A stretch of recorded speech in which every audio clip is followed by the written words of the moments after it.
Meeting to order. Pledge of Allegiance. Supervisor Hanvelt, will you please lead us?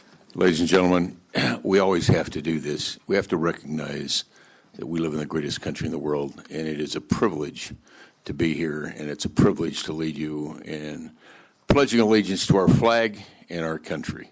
So please join me. I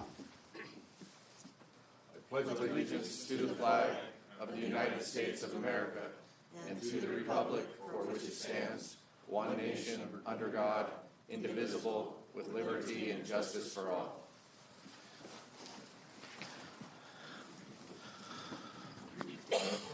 All right. Oral communication. The public may speak on any item that is not on the printed agenda.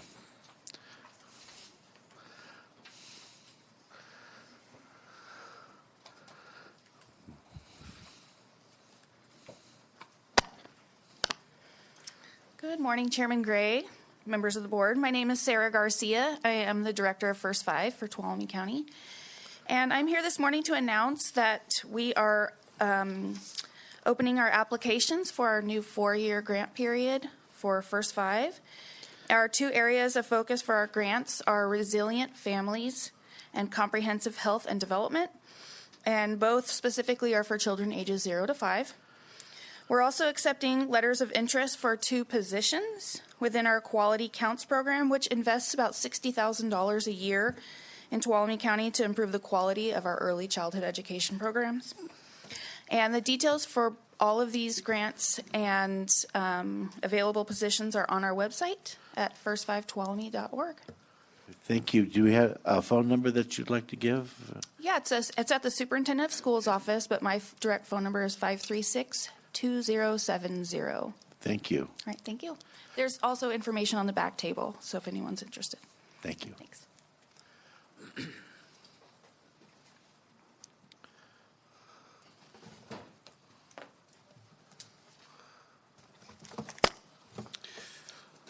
Good morning, board members and acting CAO. First of all, I want to say congratulations, Tracy, for being selected for this job.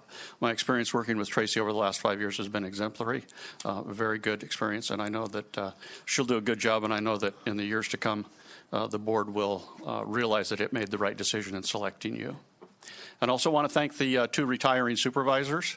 I know you've spent a lot of time and devotion on behalf of the citizens of this county, and it is appreciated. And we hope that you stay involved, and at least I hope that you stay involved and continue to support and work for the citizens of Tuolumne County.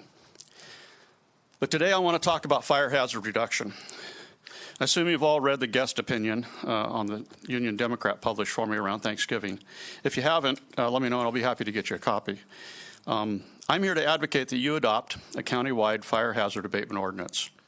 When I moved into Tuolumne County just a few short years ago, we lived in the Phoenix Lake Estates area.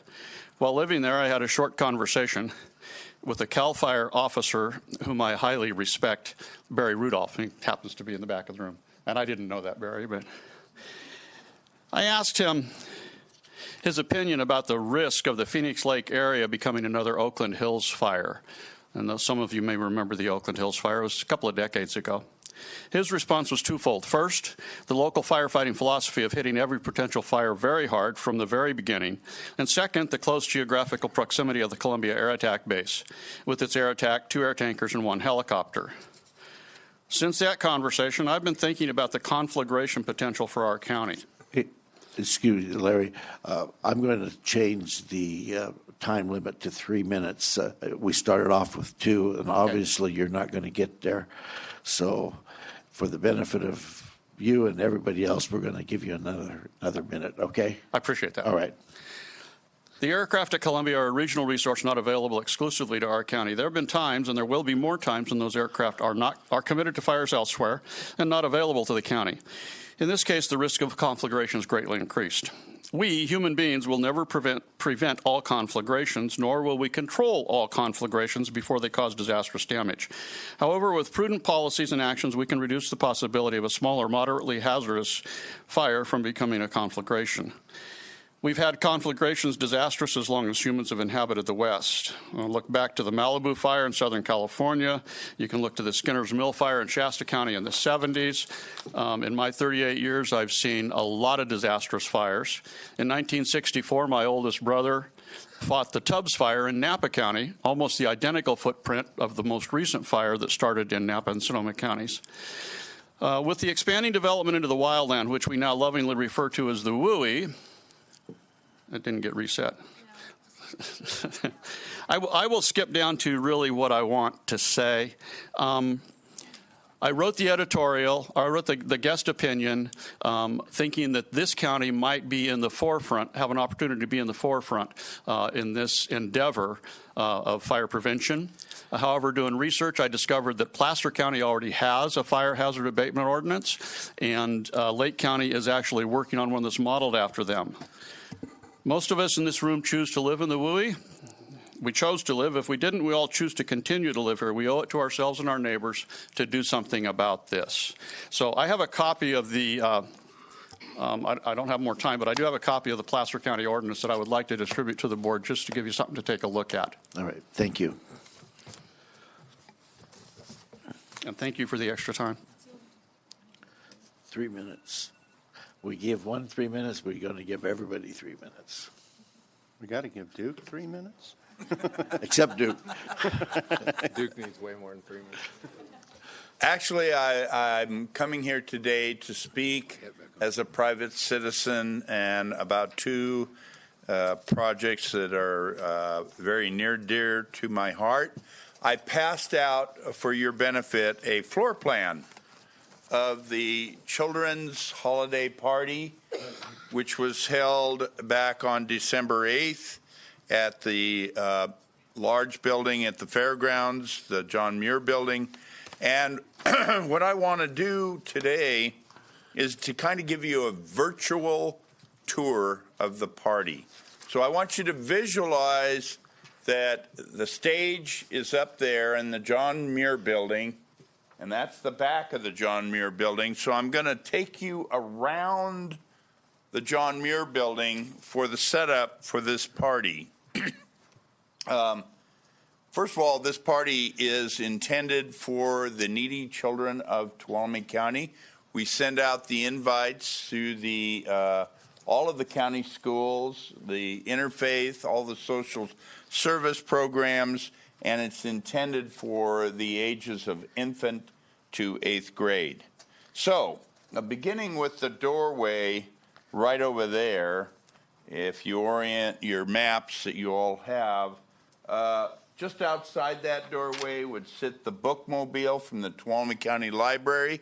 They gave away 1,260 books for the children waiting in line, and just out a little bit past that, they would have had a musical presentation by our local Sonora High School group. As you enter the doorway, right where Ann Fremd is over there, hello Ann, that's where the gift booth, the main gift booth is for the infant to 7-year-old group. And then on this side of the doorway would be the main gift for the 8-year-old to 14-year-old group. And as the people would come in, we're talking about parents, grandparents, siblings, and 635 children, needy families here in Tuolumne County. So again, proceeding right there on the back wall would be the kitchen setup. We bring in an entire kitchen and we cook up lunches for everybody in the room, and that is manned by the ladies of the Moose. And then as you come around this side over here, you'd have a game booth by the Clampers. You'd have face painting by the Interact Club, which is Sonora High School-based group of kids. And then right about here would be the cosmetology school, and they do haircuts and manicures, and there's about 40 of them, and they did 37 haircuts and 131 manicures for the kids this year. And then proceeding, John, you have to do something. I see a blinking light. I told him, don't you dare. Duke, I love you, Duke. If You're the man. if I don't, then we're going to be here all day. But I think that all of us, board members, really understand the work that goes into this and the work that you do and how dedicated you have been to this program over the years. And it's just one of those events that I think you're only going to find in Tuolumne County, and it's because of you and the people that you work with that do this. So it's certainly, I know the community appreciates it. Well, I'm just going to, you're sitting in the chair where Santa would sit, John. And I got my Santa tie on today. But So- I and- don't want to be a Grinch, but Okay, I'll wrap it up quickly. Out that door, if there were a door there, would be a 80. That's where the Bikes for Tykes are. They gave away 86 new bikes, 70 refurbished bikes, and 100 helmets. And then along that wall, 3 game booths. And then the DA's office does cookie decorating. And the watch program does the cotton candy and Sonora Area Foundation. So I made it around the room, and that's what I wanted to do. The second item that I actually had, I've been told I can't get 2 shots at the apple, so I'll hold that off. all right, Duke, thank you. Next, please. Anybody else wish to speak?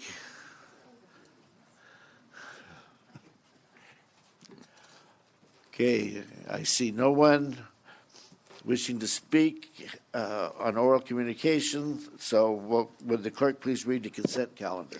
This is minutes of the meeting held December 3rd and December 4th, 2018. Adopting a resolution continuing the local state of emergency as required by the California Emergency Services Act, Article 148630C, due to pervasive tree mortality. Accepting the certification of the results of the statewide general election held on November 6, 2018.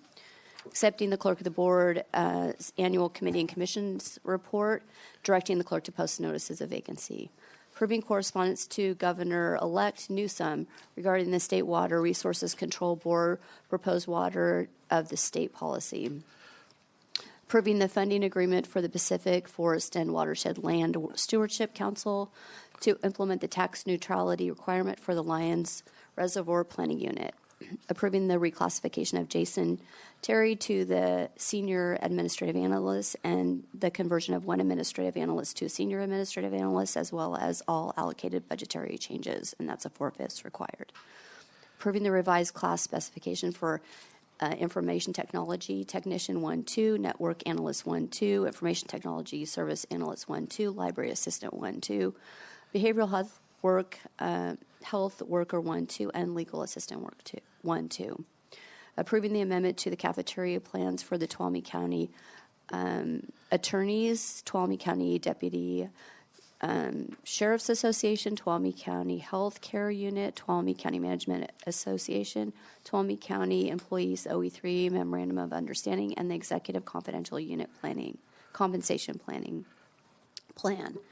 Adopt a resolution approving the final map for the Old Wards Ferry Road by Danny and Rosemary Norton and accepting the public road easement and public utility easement. Rejecting all bids and directing staff to rebid contract 1715-18, which is Marsh's Flat Road storm damage repair. Accepting the annual reports of accounting activities related to traffic mitigation fees activities, county other traffic mitigation fees, and the Tribal Road Mitigation Fund. Adopting a resolution authorizing the Tuolumne County Fire Department to apply for the California Climate Investments Department of Forestry and Fire Protection Fire Prevention Grant for one Caterpillar 299D2 XHP compact track loader. Adopting a resolution authorizing the Sonora Sunrise Rotary to close a section of Highway 108 near Chinese Camp for the 34th Annual Orient Express Foot Race. Directing the clerk to post notices of vacancy for solid waste independent hearing panel. Approving the certificate of recognition for CAL FIRE Chief Ken Pimlott on the occasion of his retirement. Approving the out-of-state travel for Supervisor Carl Rodefer to attend the a National Association of Counties Legislative Conference on May 2nd through 6th, 2019 in Washington, D.C. And as the Tuolumne County Water Agency, consideration of approving the 2019 Tuolumne County Water Agency Committee and Partnership Handbook. All right. Any public comment on the consent calendar?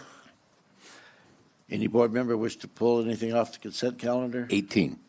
Number 18. Okay, looking for a motion for everything but 18. Second. Motion by Supervisor Roy, second by Supervisor Hanveld. All those in favor? Aye. Opposed? None. Passes 5-0. Supervisor Hanveld. She needs to read it again. Please. This is consideration of approving a certificate of recognition for CAL FIRE Chief Ken Pimlott on occasion of his retirement.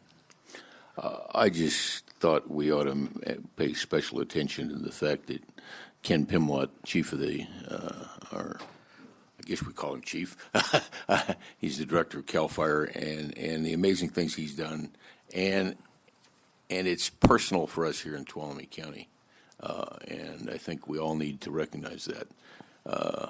I met Ken personally when he first was appointed at an RCRC meeting, and at the time, my biggest concern was whether, with the advent of AB 109 and things, how he was going to maintain inmate crews to help us fight fire when it came, never realizing at that time that we would face rimfire. And Ken was here during rimfire, not once, not twice. I don't know how many times, but many times. Ken has been our friend and helped us with every issue we've had associated with fire and tree mortality, things like that. He stuck his neck out and did things that were above and beyond. He changed the rules of the game, all for the best interests of people of California, and we benefited from that. And I just didn't want it to go by without some real recognition of the importance that Ken Pimlott has paid for us here in Tuolumne County. He's made immense differences for us, and I think the CAL FIRE guys would agree with me. And if I could I read this, sir? Sure. So this is certificate of recognition from the Tuolumne County Board of Supervisors committing Chief Ken Pimlott. Chief Pimlott has been tirelessly dedicated to wildfire prevention and healthy forest management through collaborative partnerships with both federal and local government agencies. He has been a staunch advocate in his support of local government in their efforts to create more fire-resilient communities. Chief Pimlott was the lead in the governor's tree mortality task force, has been essential to securing millions of dollars of funding for tree mortality, fire prevention, and healthy forest funds for Tuolumne County.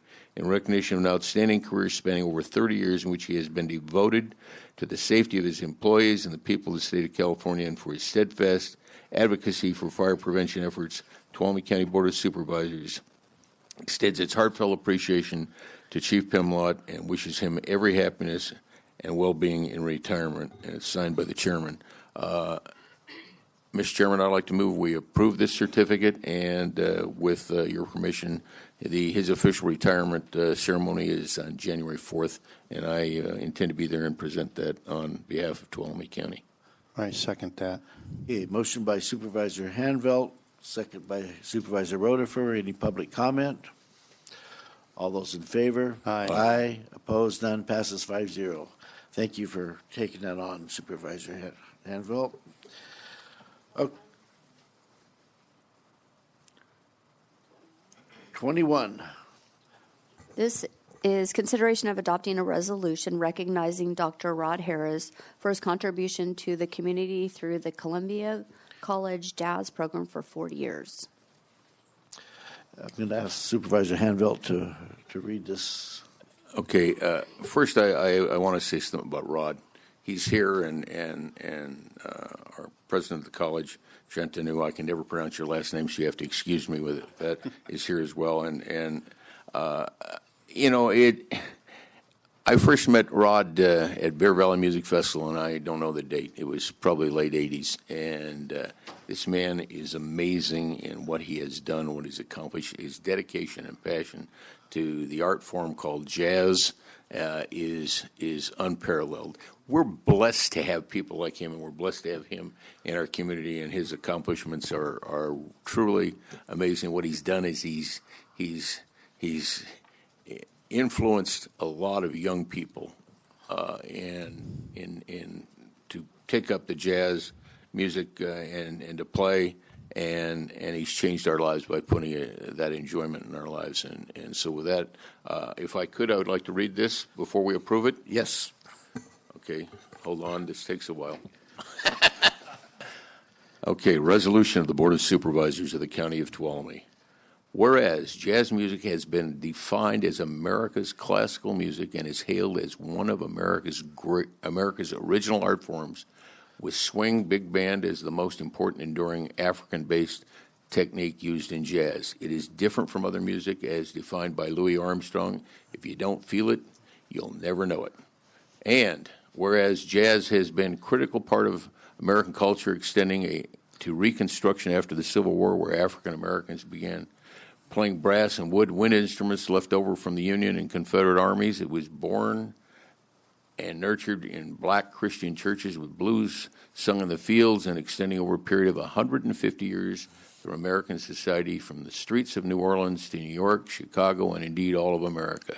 Jazz is surely a unique feature of America and needs to be passed on to future generations. And whereas for 4 decades, Dr. Rod Harris, professor of jazz studies at Columbia College, has dedicated himself to an academically based program to promote jazz music to youth in high schools and colleges throughout California. Dr. Harris's programs have reached more than 4,000 students over these years.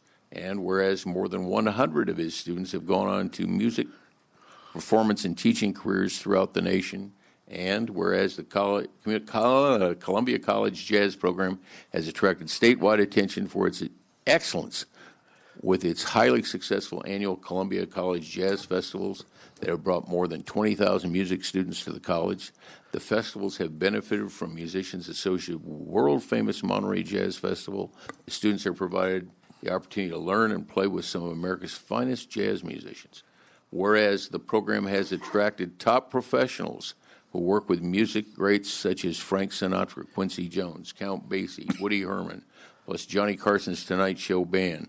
They include Bill Watrous, Pete Chrisley, Ernie Watts, and legendary drummer Ed Shaughnessy. Whereas Dr. Harris has also brought the joy of jazz music to our community by involving local jazz musicians from Tuolumne and Calaveras counties, many of whom have worked as jazz musicians professionally to form the Columbia College Big Band. More than 200 local jazz musicians have brought the joy of jazz and big band music to Motherlode communities now for decades. Whereas the Columbia College Big Band has played for more than 60,000 people with an annual audience of 3,000. Whereas Dr. Harris has committed himself to the highest standards of music excellence, earning his PhD in jazz studies from the North Texas University, known as the leading university-based jazz program in the nation and the first in the world to offer a degree in jazz studies. He earned his bachelor's degree in instrumental music education and a master's of music in jazz arranging from Pacific Lutheran University. And whereas Dr. Harris is personally committed to jazz throughout his own performances on sax, leading his own quartet and trio, and also with the Mario Flores Latin Jazz Band, he is an accomplished jazz pianist playing with groups and accompanies college performing groups. Therefore, be it resolved, the County of Tuolumne recognizes Dr. Rod Harris, Columbia College, and the hundreds of citizens involved in this program for their contribution to the arts and our community, and most importantly, to America's true art form, jazz. Adopted by assuming we approve this, adopted by the Board of Supervisors of the County of Tuolumne on December 18, 2018. Okay,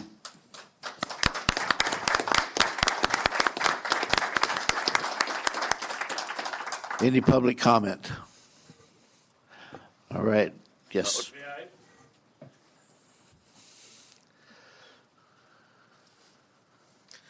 Good morning.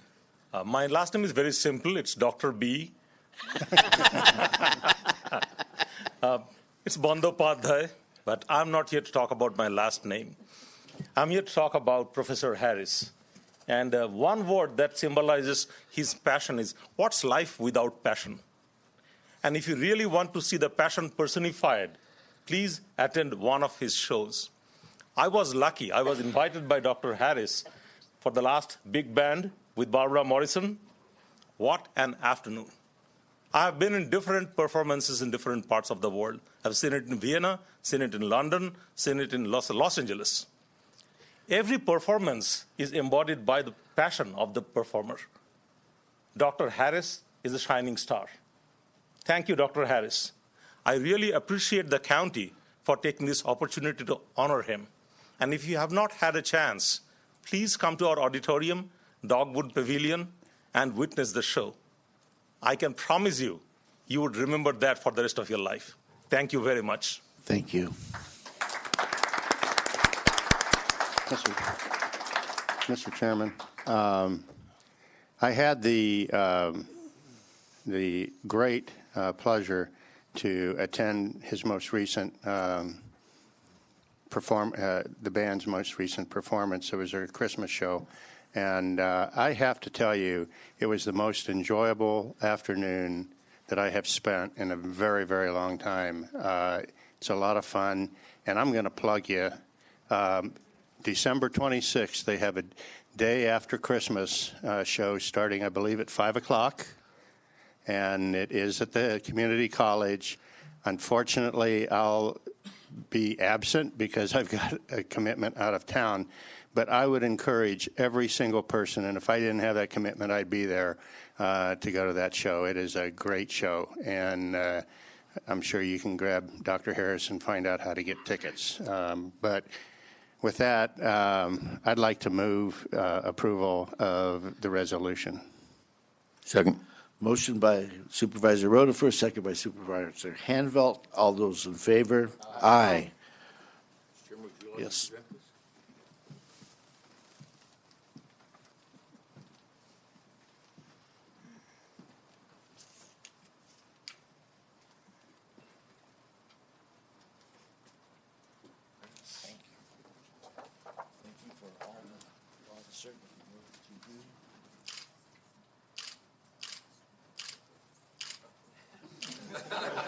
Cannot make us look any better. Hey, Jack, if you get too close, they'll show John's wrinkles. Thank you for your kind words and support. Thank you very much. I just want to briefly say, microphone. I can't accept this award without acknowledging hundreds of people behind the scenes that help. The support of Columbia College gives me the platform, and I have people like this, our photographer here today, Jack Cox, who is instigated behind this, but hundreds of community volunteers, thousands of events over the years. But a lot of people are to be appreciated behind this award, so thanks to all of those. And where can they get tickets? Yes. You're allowed. So it's in, you read the Union Democrat, pretty much every concert we do is in there someplace. Look at the Weekender. And our ticket outlets are at the college bookstore. You can just call them up and get tickets over the phone at any time. So thank you for the plug. Thank you. To all of you for support. My name is Jack Cox. I'm from the other county. Is there another cracks, county? All right. There is another county, the one across the river. I've worked with many of you all, but I have the pleasure of playing drums with the Columbia College Big Band. I've played drums all my life with the big bands in L.A. and Bay Area, et cetera. But, Rod, you don't know really what you've got here. You mentioned the North Texas State University. You need to understand, that program started in 1927. It was the first jazz studies program at a university in the world. He graduated there, got his PhD. That program has 3,000 music students right now. And what you effectively, Rod, has done is basically clone that program and bring it to this county. Very few parts of the United States have a program like this. And performing with Rod and the way he operates with the students as well as the old guys, it's incredible, and it's enriching this community in ways that you can't believe. So I just wanted to say that, and thank you for passing it. Thank you. Any other public comment?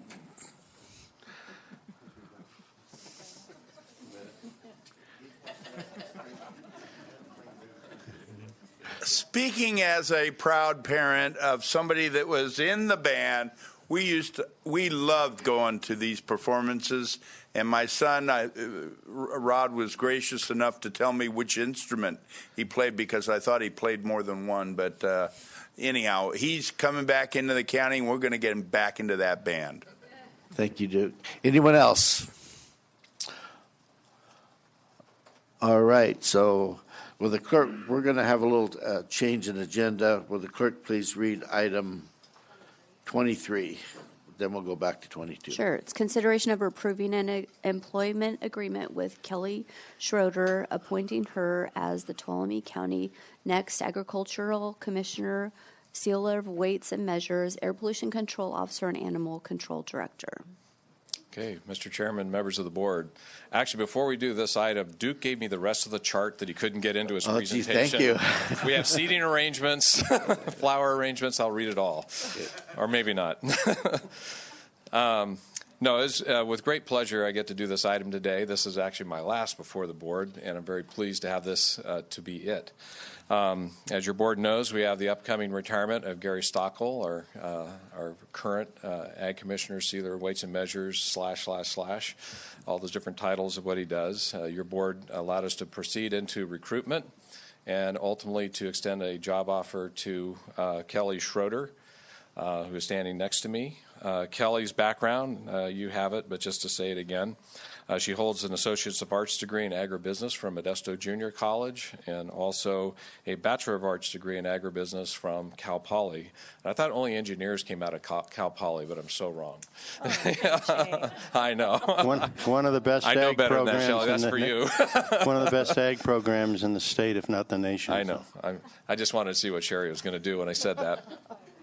Anyway, she has a license, holds license with the state as Ag Commissioner and another license as Sealer Weights and Measures, and you don't get through the front door if you don't have those licenses. As far as her work background, Kelly has approximately 12 years of experience with the Stanislaus County Agricultural Commissioner's Office. She served as an Agricultural Weights and Measures Inspector for 7 years and as a Deputy Agricultural Commissioner for another 5. In addition, she has another 15 years in several private sector roles, which I won't read, that have also given her a unique background and some experience that we should be able to benefit from in the economic development aspect of agriculture in our community. Kind of just some fun. We all have our beginnings, as we were growing up, and I just thought it was fun to mention. She also spent some time in 4-H, because we always have our 4-H All-Stars that come before your board. Well, I think we just snuck in an All-Star, here. She used to raise sheep at 4-H, and her parents' business, as one of their businesses, they lease lands to cattlemen in the Livermore area. So just an interesting package, from cradle to present. Anyway, with all that background, education, her licensing, life experience, she's well qualified to become your next. And I should read the whole thing. But Agricultural Commissioner, Sealer Weights and Measures, Air Pollution Control Officer, and Animal Control Director. Her compensation package is detailed in your staff memo. Something I always mention: this is different than your other department heads in that it is a set term under state law. So what you'll be doing is appointing her to an initial 4-year term. She's ready to sign on for at least 22 more years, she said, something like that. Anyway, but for the first 4 years, her term would be run from December 30th, 2018 through December 29, 2022. That dovetails perfectly with the departure of Mr. Stockel, who's also volunteered to make sure he's available to ensure a good transition, Kelly, into the office. And I've also mentioned to Kelly I'd do anything I can do to introduce her to people, make her familiar, help her become familiar with Tuolumne County, and all for the cost of my standard consulting fee of a MOCA.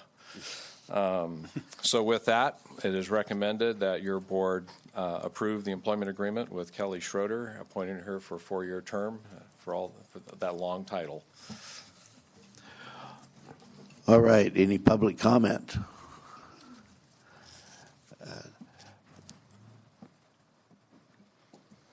Go ahead.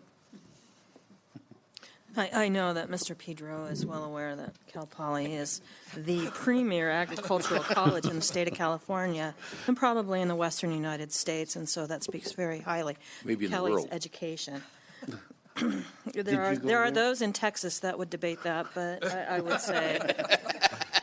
But putting that aside, we will be talking about Mr. Stockel at 11 o'clock, so I'm not going to go there other than to say that you have huge shoes to fill. And by all accounts, and I've talked to a few of the folks in the agricultural industry since entertaining this appointment, and they're excited. They're excited to have you on board. I think you've got just a breadth of experience that's going to serve this county well. And so at the appropriate time, I'd like to make the motion. Hey. Before we vote for you, I want to welcome you. It's, as Sherry said, you have some big shoes to fill. We've been blessed with some really good ag commissioners, and looking at your background, I think you're just going to fit in perfectly. So with that, I'm looking for a motion.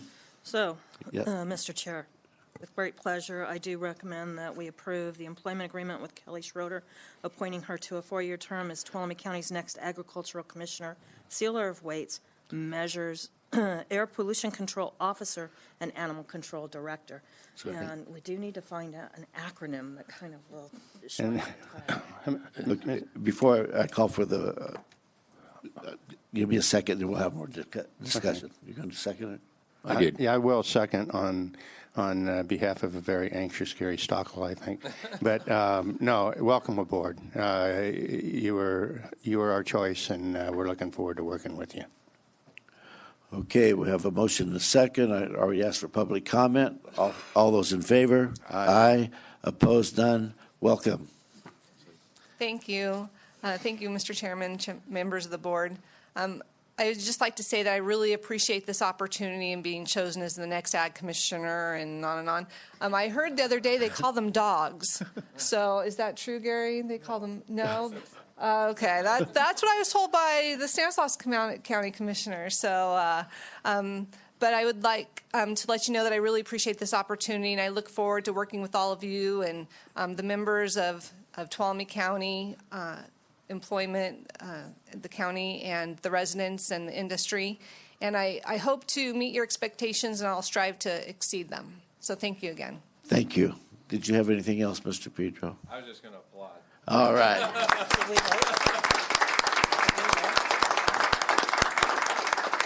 Okay, I have to call for the vote. All those in favor? Aye.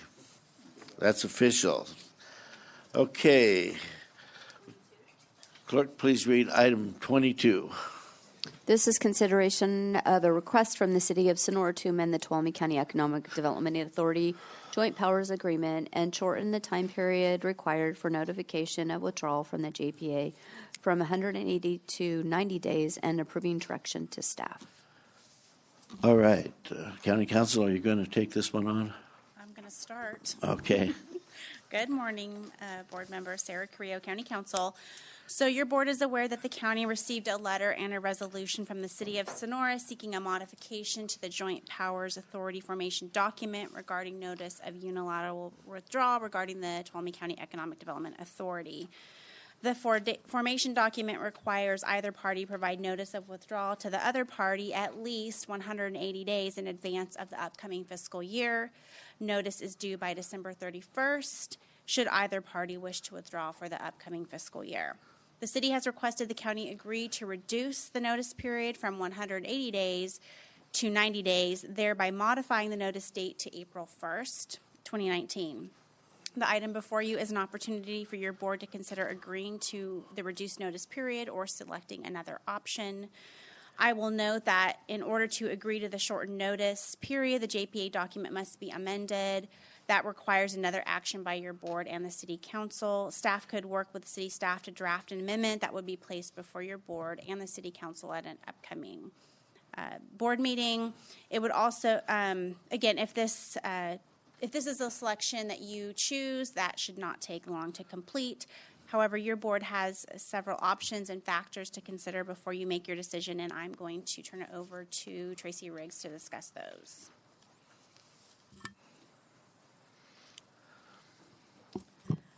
All right, thank you. So in the memo that Sarah and I drafted, you will see that there's three options outlined, and of course your board can provide any direction that you feel most appropriate. So the first one is for you to approve the request as it came in, and the other is you could obviously deny the request, or we could modify your response to that request. And the only thing that I wanted to bring to your attention is I absolutely, like all of you, want to ensure that as we move into the future that we maintain the same working relationship that we've had in the past, a positive, proactive work relationship on behalf of all of our community. And with that being said, I do believe that we could work everything, the process, in a way that you could extend that request should you desire to do that. But one of the things I did want to bring to your attention is that if the request were granted and they truly needed the full 90 days and it came in, say, April 1st or the end of March, that is the time that our office will begin. We'll be doing year-end budget. We'll be drafting the 1920 budget. Sarah's staff will be working on general plan and supporting the Community Resources Agency. And what I don't want to do, and you'll hear me talking about this more in the future, is trying to control some of what I call the self-inflicted chaos and craziness. This is, it could, I'm not saying it absolutely would, but it could create some additional timelines and just busyness that we don't necessarily have to do. Meaning, could we maybe think about a 60-day extension, which according to Debbie Batista, when I asked her when she thought they would be finished, she seemed to think they would have both finished by the end of January. That would give essentially 30 days for the TCEDA board to review those, as well as your board and the city council. So just something I wanted to bring to your attention, that we will have to do additional policies. We'll need to work on some of those. It'll be completely different than what we are doing right now, so we'll need to work with Debbie Batista on some of those. For the accounting policies, creating the department, creating a classification in the event that they were to terminate the agreement. That stuff is easy, but the policies and working through that, and I can't speak to what the legal process is if you needed to actually start dissolving the entity, and I'll defer to Sarah for that. And just briefly, in terms of dissolution of an entity, so even if your board extends the notice period to the reduced period, either way, July 1st is not necessarily the end date of the TCEDA. There could be other legal obligations the agency needs to work through before it can be fully dissolved. So I just want everybody to keep that in mind as we're looking at your board is considering what option that you would like to take. Okay. Any additional questions for staff? Mr. Pedro, you have something you want to add?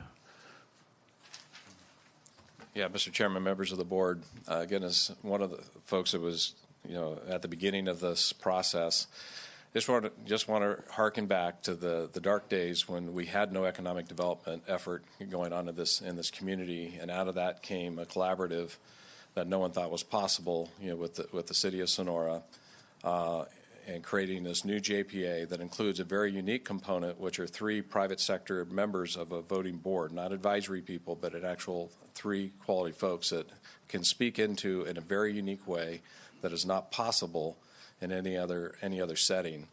The EDA was, essential, to us getting through the Great Recession. Had we not had that entity in place and Mr. Cope's efforts, we would not have had the results that we did in this community. It was critical to getting us through those difficult times. We've had some challenging moments as we've come into the last couple of years. For sure, there's some things that your board, the EDA board, have acknowledged, things that need to be fixed and addressed, and a lot of those things are already happening. And I think that will be reflected, in the management audit, of the financial and management audit findings. And that's okay. That's a growing pain of an organization. Those things can be easily fixed. The more difficult work is, building and maintaining good relationships, and just something I've always been reminded of and reminded others is that we try to look past individuals and look to what's best for the organization and this community moving forward. And I guess what I would just request of your board, my recommendation to you would be to give give this time. You determine that time, but give it time to be successful. Don't prejudge what could come out of those audits. Don't prejudge, how people will react, be it the TCEDA board, the council, or the newly configured, Board of Supervisors. Have faith in that process. But giving it that chance to see those audit findings, see how people respond, is give the TCEDA a chance to succeed and to live on, maybe reconfigured and some things addressed. You have everything to gain and really nothing to lose with that time. As Tracy said, from a budgeting standpoint, I know we've done much more significant things from a logistical standpoint, budgeting standpoint. And my tenure here with the county, we can be prepared to go with the TCEDA as it is today. We could also be prepared to go, the county could be prepared to go with taking economic development within if need be. But it's unique. It's been critical to the success of this community. And I would just encourage your board, give it some time. If it's 60 days, 90 days, so be it. We could do it. I think it'd be worth the time and the investment. Thank you. Okay. Any more questions to the staff from the board? Any board comment before I call for public comment?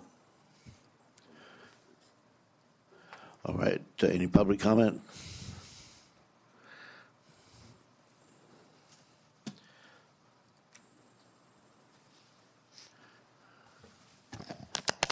Good morning, board members. Tim Miller, City of Sonora City Administrator. Just some brief comments. While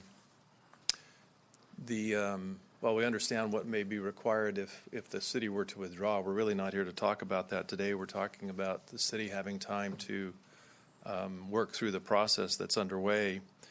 And the council, I would express on the council's behalf, their commitment to economic development.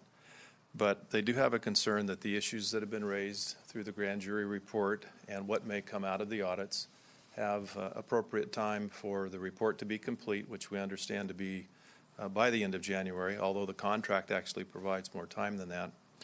And that both this board and the council have time to review those reports, and the TCEDA board has time to implement those recommendations, whatever they may be. If the report's finished in January and there's time through the month of February to complete that, both the review and TCEDA board action, then it might be accomplished in 60 days. But the concern on the part of the council is that that may not happen. So that's the reason for the request for the 90 days. And I can assure you that if that can be completed in a shorter time period, you'll get an answer from the city in a shorter time period than the 90 days. But we are asking for 90 days to allow sufficient time for those steps to occur. Appreciate your consideration. Right. Thank you. Anyone else wish to speak? Okay, no other public comment to bring it back to the board.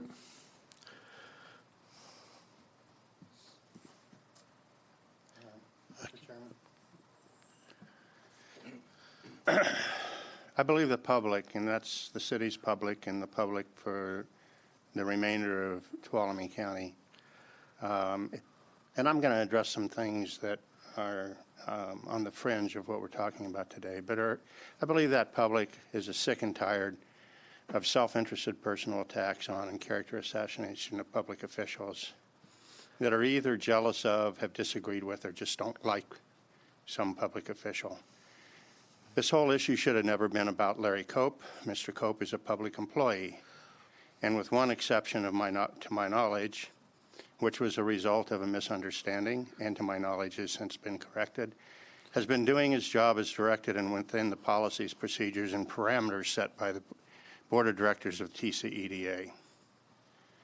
To the extent that there are some improvements that need to be made to tighten or change those policies, procedures, or parameters, the responsibility for that resides with the Board of Directors and not Mr. Cope. The Board of Directors has always included, among others, equal representation from the Sonora City Council and the County Board of Supervisors. The current policies, procedures, and parameters under which TCEDA operated and currently operates were approved by the TCEDA Board of Directors without significant disagreement by the current and past TCEDA boards. In fact, both the city and county have, as part of the TCEA EDA agreement, a capability to influence any decisions on that. As such, the city bears equal responsibility for the current state of affairs TCEDA for good, bad, or indifferent. In spite of contributing in the neighborhood of 1/4 to 1/3 as much money annually as the county has in every one of the GPAs to which both are parties, included the city as an equal and valued partner. Equal and valued JPA partners have an equal responsibility for the JPA's actions. While I personally, and I believe this Board of Supervisors, find many of the statements and recommendations of the grand jury report to merit attention, and in some cases perhaps action, I don't believe that those policies, procedures, or parameters currently in place were enacted without justifiable purpose. And I personally believe that to the extent that changes should be made, these are easily changed with modifications to those policies, procedures, and parameters of the TCEDA. I personally hope that the city will prove to be the good, responsible partner that the county has always counted on, prove to accept equal responsibility for TCEDA as it exists, and stay the course with TCEDA, and help our representatives define and enact such changes as should be made. Quite frankly, to do otherwise begs the question of what kind of partner they will prove to be in any current or future partnership with the county going forward. To that end, I support either 60 or 90 days as the majority of my fellow board members decide. I will go with whatever motion is made in that regard. I do want to give the city an opportunity to fairly judge both audits that are ongoing. But I do ask that the city resolve their concerns and make their decision as timely as possible so as to not unduly encumber our staff in any reorganization or restructuring that may come as a result of their decision. Thank you. Supervisor Hanveld. I appreciate Supervisor Roderford's comments. Being an old contracts guy, there must be a reason why 180 days was in that contract. And my guess is because government moves not exactly like business does. It takes time to make things happen. There's a certain amount of logistics if, in fact, you terminate a contract, and how you decide where each party decides where they're going and what they're going to do, and how you do that. So if we were to allow an extension of that time, by the way, 180 days is 180 days. You can do it any time. The issue here, I think, that is hidden, isn't talked about, is because it deals with the next budget cycle for both parties, and that usually is July 1st when you adopt that budget. So if you take 180 days and you do it on April 1st, it just becomes September 1st or October 1st. I mean, it's not a 180 degrees. So we change it to 90 days. That just puts the burden to get the job done if there is a termination quicker. I really think this is a symptom of a bigger problem. I do not think that the county and the city, and both are culpable, I might add, in some respects, are not in lockstep and do not cooperate at the level they need to. And if I would suggest that I think that the chairman and the vice chairman of the Board of Supervisors, and that the mayor and the mayor pro tem, I think you call them, be the committee that sits down and has a closed session among themselves. That won't violate the Brown Act in any way, I don't think, and talk about what the issues are between the city and the county and how we can have better cooperation. I absolutely agree with Supervisor Roderford. This thing has gotten way out of hand, and it has been fostered and fed by personal issues that are absolutely out of line. If you've got a procedural issue, and that's what the grand jury brought out, that those can be fixed. And so I am not in favor of extending the things. I'm interested in getting the root cause of the problem and working out the differences and making it happen. And I would certainly trust our chairman and vice chairman and work with the city to do that. Supervisor Hanvelt, I appreciate those comments. The issues that we have, though, on the agenda is pretty specific as far as the action. Before I speak up, I'll go ahead and let the rest of the board members. Thank you. And I think it really does kind of center on budget and what the two entities would be looking at as far as putting, what numbers are in the budget, because certainly it would have implications either way for the city and the county. I agree, this is terribly unfortunate. The city they're my constituents. And I care as much about what goes on in the city. I care about the prosperity of the city as much as I do the county. And this has just turned into a conversation about personalities in a lot of respects that is terribly unfortunate. And I have yet to hear, I know what the city has said they don't like, but I have yet to hear what they do want, what they want to see out of economic development. And it's a little bit difficult for me to envision how we're moving this forward if we're just looking for a way to systematically dismantle it. And I don't think that's going to be beneficial to either the county or the city. And so I would really like to hear at some point what it is that they want. We had, I thought, a wonderful presentation at the last at the Economic Development Board meeting on management audits and what they entail, and the parameters. When you're looking, there is no good single model, because it really is, they are individual to each individual entity.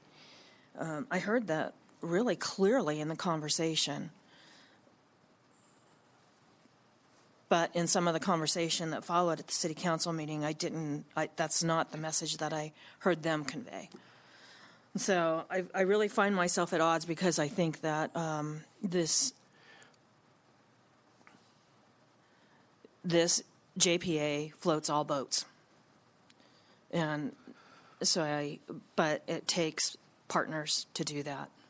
And so I would really at some point like to hear what it is, other than just getting an opportunity to review the financial audit and the management audit. I would really like to know what it is that the city wants at the end. And I will also say that I do have concerns on the timing piece, because I think staff has pushed. I know that we have a tremendous investment by our county counsel's office in the work that's been done to date. And I am concerned about pushing this out till April. I am certainly okay with 60 days and would hope that we could conclude, we would all work to expedite and get through the audits that are presented later in January, and I think that we should be able to do that and either say yes, that we have a path forward, or no, this is not what the city wants to pursue. So I would be in favor of extending it, but I want to look at a time frame that is. This is going to be impactful on county staff, and I want to assure that we are giving them the time that they need to do whatever work may evolve. Supervisor Royce. Yeah. In simple terms, I agree. I think staff has a lot of really important priorities. You're also going to have 2 board members turning over, and I don't think this process needs to be expedited. I think it needs to be carefully considered by both entities and work towards that. So I don't support an extension after everything that I've heard. There's 2 things I just want to acknowledge. The first is, think back to 2008 and the few years preceding that, where our economy was completely pulled out from underneath us. People lost their jobs and their houses in record numbers, and we were faced with a completely different sentiment than what people have right now. Right now, the economy is relatively good. It's moving forward pretty steady, but I'll tell you what, you look ahead 5 years or 10 years, I don't think there's anybody here that's going to say that we're immune from another recession or an economic downturn. And when that happens, I'll tell you what, everybody's going to be thinking about economic development again and how important it is. And when people are campaigning, they're going to be talking about jobs, jobs, jobs, and that's it.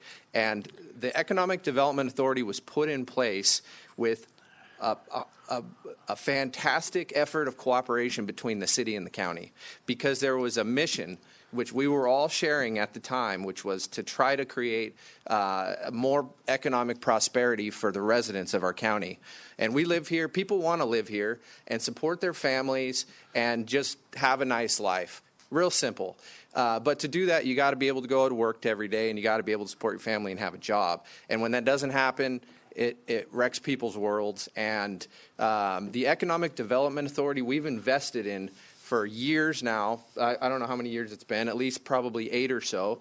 And we've put money into that to get a return. I think we've gotten a return in some cases, but a lot of this is long game. And Craig and our board, people have been saying it forever, that it's not something that you're going to change overnight. It's not something that you're going to flip a switch and all of a sudden you're going to turn on, the prime the pump and all of a sudden we've got a big economy in Tuolumne County. It takes a long time to foster industries and growth.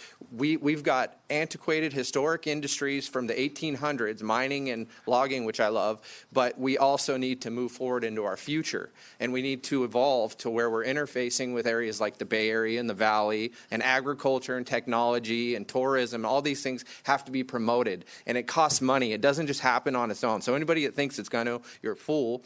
Anybody that thinks this isn't important, you're a fool. Ken Perkins, you have completely attacked this thing, and I think you have personal motivations, and I don't give any credibility to the genuine attacks that you've made or the genuine corrections that need to be made. I think it's completely unfounded. Larry Cope works hard.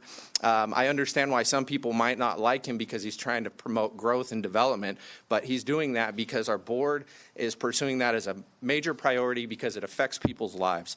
So we need to continue to promote economic development. This board needs to do it.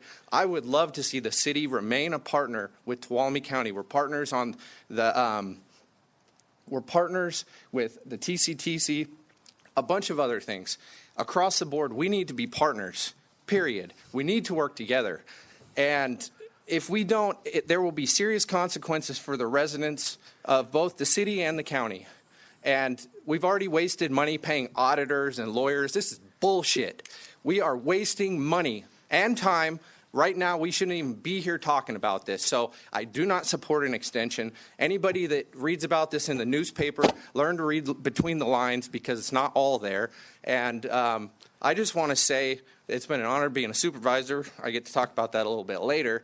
But I won't miss this kind of stuff. So thank you. Okay. That's what I'm good at. All right. So, a lot said. Agree with a lot of it, but I'm going to kind of go back maybe a little bit history lesson here from the standpoint of, I've been on the board the longest, been here 10 years. And when I took office, it was the absolute worst economic time that you could possibly take office in. We laid off, 400 plus people in my first year. Closed the hospital. The relationship between the city and the county was not there. Hardly speak about anything. It changed. It changed for a number of years. I know that. From the standpoint, I sat on the JPA with the TCTC also, as long with economic development. The city and county worked together on a lot of issues.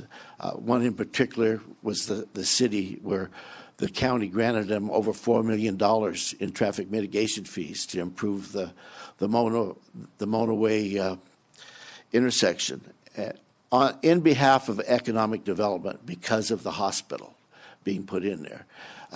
That's cooperation. You don't see that often in counties, between counties and cities. Generally, they're at odds. Unfortunately, there's been some personality changes through this history, and it has hurt the relationship between the city and the county, and it saddens me. And when I hear comments that we've been railroaded into getting something done, or I don't know the exact comment was made, I've never forced anybody to do anything. When we've had meetings, we've had votes, and we let everybody express their feelings. Maybe you always don't get your way, but at least you get yourself heard. So to take this whole thing and kind of wrap it up in the sense of what we're going to do, the city needs the county. The county needs the city. That's how we will survive, and that's the whole purpose of when we created the Economic Development Authority. That was the mission. That should still be the mission. And I don't know what's in. I don't have the crystal ball. I don't know what's in the minds of some of the city council people, or what they expect to see, or what they expect to hear from the audits and things. I do know that if there's anything that in there that needs to be corrected, it will be done. I made that statement during the grand jury responses. We have responded. No organization is going to be perfect. That's why you have a grand jury, to look at those type of things, to see if there's something that we have not seen. When you're sitting there on those committees, you function, you're doing the best job you can. Our public members on that EDA, we're doing them a disservice. They have worked hard. They have really brought value to the city and county. So I hope that we can save this, but it really saddens me that we've got to this position, and we've got this position because mostly of personalities, not action. So I'm going to bring it back to the board. Jerry? I want to make a try at this, and I've heard what everybody said, but the main point that I heard is that we need to have a relationship with the city, and we need to try and see if there is a way to do that. And to that end, I would be willing to shorten the time frame by 60 days. I've talked to staff to try and understand what that impact would mean. I agree with the comments that have been made. I do. But I want the city is asked to be able to review the financial and the management audits. I know what I personally believe. I know what we are already on the TCEDA board making the adjustments that we said we would. We are in that process. I don't believe there is going to be some smoking gun that comes out of those audits that tells us that we're doing things dramatically wrong. We have some pieces to fix that we have all talked about publicly, and we are in the process of doing that. By the same token, I would like to give the city the opportunity to really reflect and realize the importance of TCEDA one more time, and if that means giving them the 60 days, I would move to do that. Okay, I'll second that motion and encourage the city and the city representatives on EDA and our own supervisors, and I don't need to say this to the supervisors, but I will, because I want the public to know. I mean both. There shouldn't be sides in this, but both organizations, to work hard in the interim to identify what needs to be done and to work with the city, and also that the city needs in that time period to come to the table in EDA with specific things that they are looking for to stay in EDA. And with that caveat, I'll second the motion. Supervisor Brennan, I just want to make sure that your motion, that would include a March 1st, 2019 deadline and then direction to county staff to work on an amendment and contact city staff to see Yes. if that can be presented. Thank you. In a second. Just comment real quick. Okay, comment before the. I'll just stay out of respect for both of my colleagues and in the interest of trying to make a gesture towards the city to pursue a positive relationship. I'm happy to support that. Okay, we have a motion by Supervisor Brennan, a second by Supervisor Roedifer. Any other board comments? I already called for public comment. All those in favor? Aye. Opposed? No. Okay, passes 4-1. With that's, would you, County Council, would you read the motion again for clarification? Sure. It So was everybody knows. a motion to reduce the 180-day time period. The new deadline will be March 1st, 2019, and county staff will draft an amendment to present to city staff for the JPA document. I will note that the resolution that they passed did say if there was not the full time period they requested, then it would be an automatic notice. So I certainly need to speak with their attorney to make sure to see if this amendment will proceed forward. Can I add that I hope in that conversation, again, you laid out for me very succinctly the process and the things that would have to be done and take place, and that there would be time needed to do that? Sure, and I can just let you know that last week I was able to speak with one of the city attorneys, Nubia Goldstein. We did talk about the process. She and I were in agreement that the process could take some time, and that July 1st deadline is not necessarily automatic, because we may have to, if it's truly, in fact, the agency is going to be dissolved, there may be things that have to go past July 1. All right, with that, we're going to take a 12-minute break. Why not 13? 12-minute break. Gonna round up.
Okay, will the clerk please read item 24? This is consideration of approving amendments to the California Public Utilities Commission regarding the Utility Wildfire Mitigation Plan. Good morning, Mr. Chair, members of the board. I am Jason Terry from your County Administrator's Office. Today we're talking about specifically Senate Bill 901, which was signed into law in September, which had a myriad of effects towards wildfire mitigation, as well as other legislation that was passed in the same time frame. One of the direct effects of this bill is that the CPUC is requesting comments for utility mitigation, wildfire mitigation plans. So as part of this bill, Section 8386 of the Public Utilities Code was modified. Before, it had about 7 points with several sub-points attached, and now it's been expanded to about 20 points with also several sub-points. It is attached in your agenda today, so I won't go and read every point, but it does focus on plans and action goals that the CPUC wants to see from utilities themselves in creating their wildfire mitigation plans. So the CPUC has requested comments from local stakeholders by December 31st, and staff has prepared several comments for them. The specific comments that we had for the CPUC regarded notification of residents in areas as response actions are needed, communication with emergency management officials, specific mitigating protocols when it is deemed necessary to shut off the power to a region or area, along with action goals that should incorporate enhanced vegetation management, not only along power lines, but along flumes and ditches that transport water for power generation as well. Now, it is important to note that this is focused more at the CPUC level, and as they are preparing their policies and procedures for the utility companies are expected to submit their specific mitigation plans in February, at which point we will have a chance to once again submit comments to them. At this point, I'll take any questions. Any questions from the board? Just one. As they go forward, well, maybe it's more of a statement, but the real answer to wildfire mitigation on utility, and specifically electrical utilities, is getting them out of the tree space and into the ground. Is there any state recognition? I know that's a very expensive thing to do, but if we don't start now, we'll never get there. And is there any state recognition that that should be the ultimate goal? As far as what Section 8386 covers, it asks for the action plans of the utility. It does not require specific infrastructure that you described. So nobody's paying attention to that? It hasn't been brought up in this instance. Maybe if we get a chance, we ought to start talking about that. Anyone else? Jerry? Yeah. So part of this communication piece, we're going to be looking at it, when we talk about our local plans, but our vulnerable populations. And I know Area 12 had this conversation, and how are we going to actually be really focusing on getting the word out to those vulnerable populations, and especially if they don't have, we have so many seniors that live in areas where they don't have internet connectivity. They don't have, some of the current uses that are used by our young, different generations. So, again, I want to keep that in the back of our mind as we're moving this conversation forward, really communication for some of those vulnerable populations. And then I know we're going to be really addressing, which I think is the key component, is the vegetation mitigation piece going forward. That'll be in future conversations. And we'll be very interested to see in what the specific mitigation plans are for this area when they're released. Exactly. And that's the piece that I'm really interested in, seeing also. Anyone else from the board? All right, any public comment? Good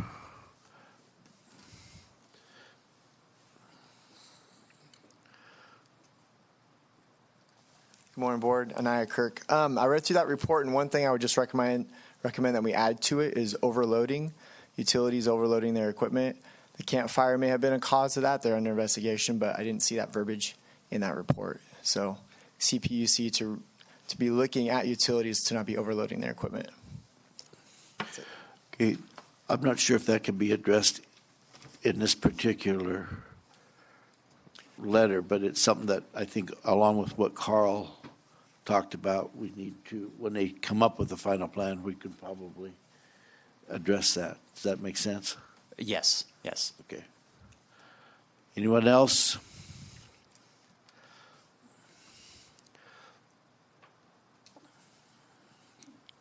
My name is Chocolate Camp.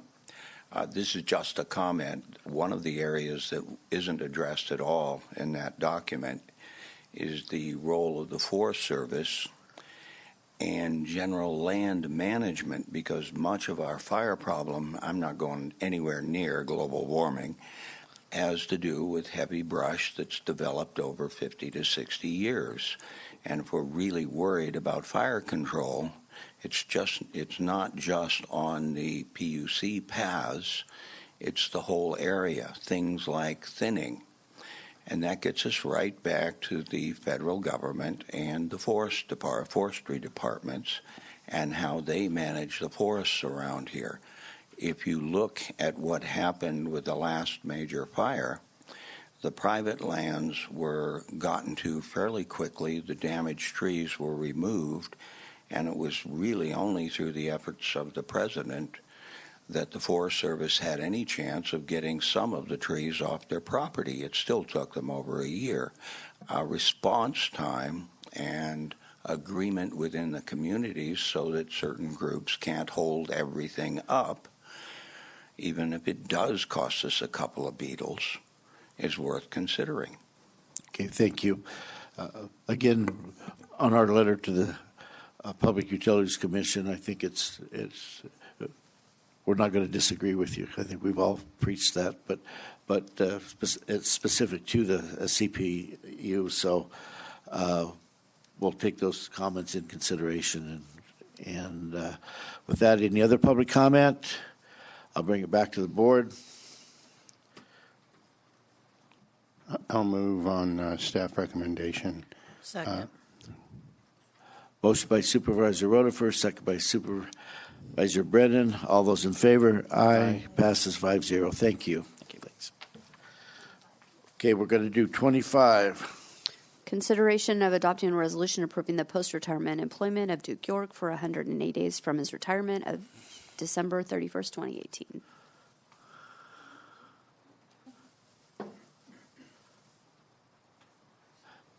This may be a little out of order, but we're trying to get through this. But I'm not going to talk. all right. Good go ahead. morning. Assistant Director, Public Works, Kim McFarland. Duke York will be officially retiring on December 30th, but we are still in the process of hiring a road superintendent, which is just one of the many hats that Duke wears at the CRA. To ensure a successful transition, Duke has offered to come back and offer us some training. So the staff is recommending that you approve the resolution appointing Richard S. York as an extra help retired annuitant to perform duties as Relief Deputy CRA Director effective January 2nd, 2019. Okay, any questions, comments? Any public comment? Can there be a codicil in there that prevents public speaking? Just kidding. I don't know. I think I want to hear. we're getting into the Second Amendment now, and I don't want to go there. Okay. I'll say something about All right, go ahead. Yeah, Duke, you're a good guy. I think of Duke as my friend. I've known Duke well before I was a county supervisor. He's not retiring. Oh, we're on the wrong one. Yeah. I'm off base. There we go. Well, I'm not going to say another word. You guys can all laugh at me. Well, Okay. I will, because I want to asked for thank you public for comment, yes. being willing to come back and provide the service. And I can't think of a better person to help get our new road it's 11. supervisor up and running. So thank you for that. And did we have public comment? I'll move I on asked for staff public recommendation. comment, and Duke said he wasn't going to talk. So. I move on staff recommendation on the Second. condition that he doesn't talk. All right, motion by Supervisor Rutherford, second by Supervisor Royce. All those in favor? Aye. Passes 5-0. Thank you. Thank you, Duke.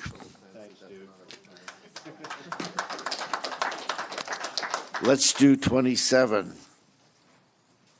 This is consideration of approving the cooperative agreement between Tuolumne County and Miwok Sugar Pine Fire Protection District.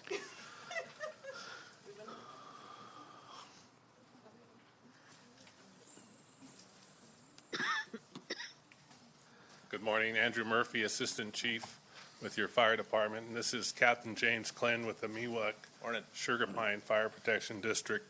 And we're very pleased to come to the board this morning with this excellent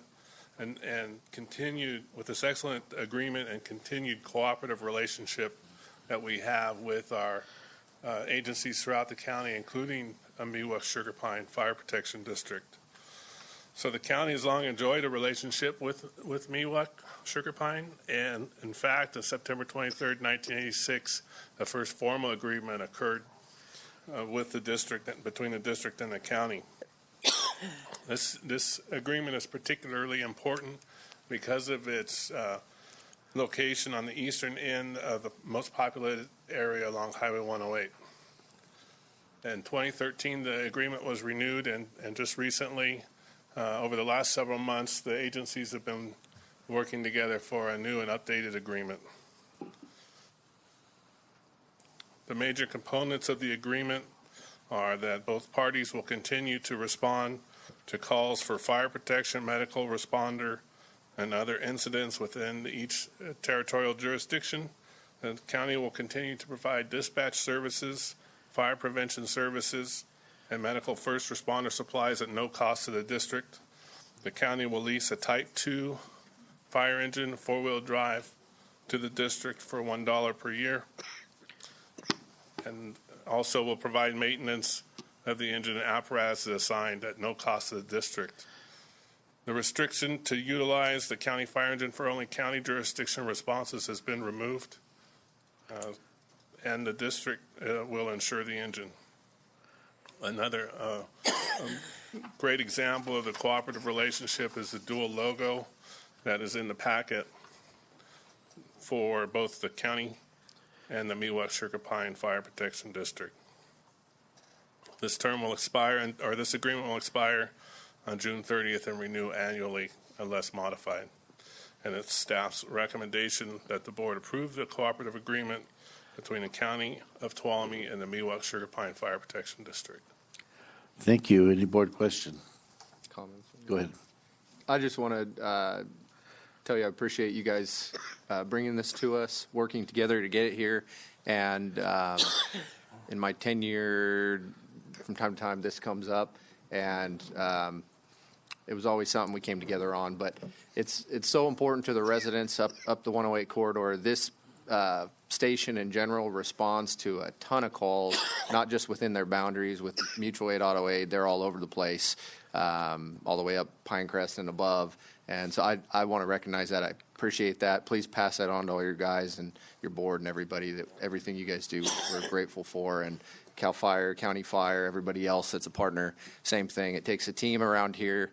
And it's important that we work together, and these contracts help make that real. So thanks. All right, thank you.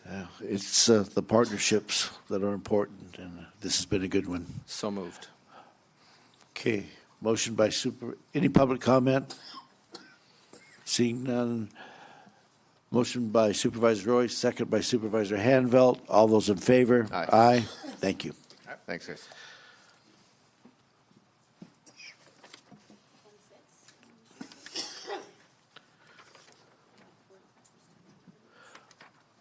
Okay, let's try to do 26. Number 26 is consideration of establishing procedures for conducting the January 3rd, 2019 public hearing for the general plan update project, which includes environmental impact report, 2018 Tuolumne County General Plan, and revisions to Title 17 of the Tuolumne County Ordinance Code related to agricultural support activities and agritourism. Okay, go ahead. Good morning, Chairman Gray, fellow supervisors, Quincy Yaley, Assistant Director of Development at Community Resources Agency, here with Carlin Drivdahl, Deputy County Counsel.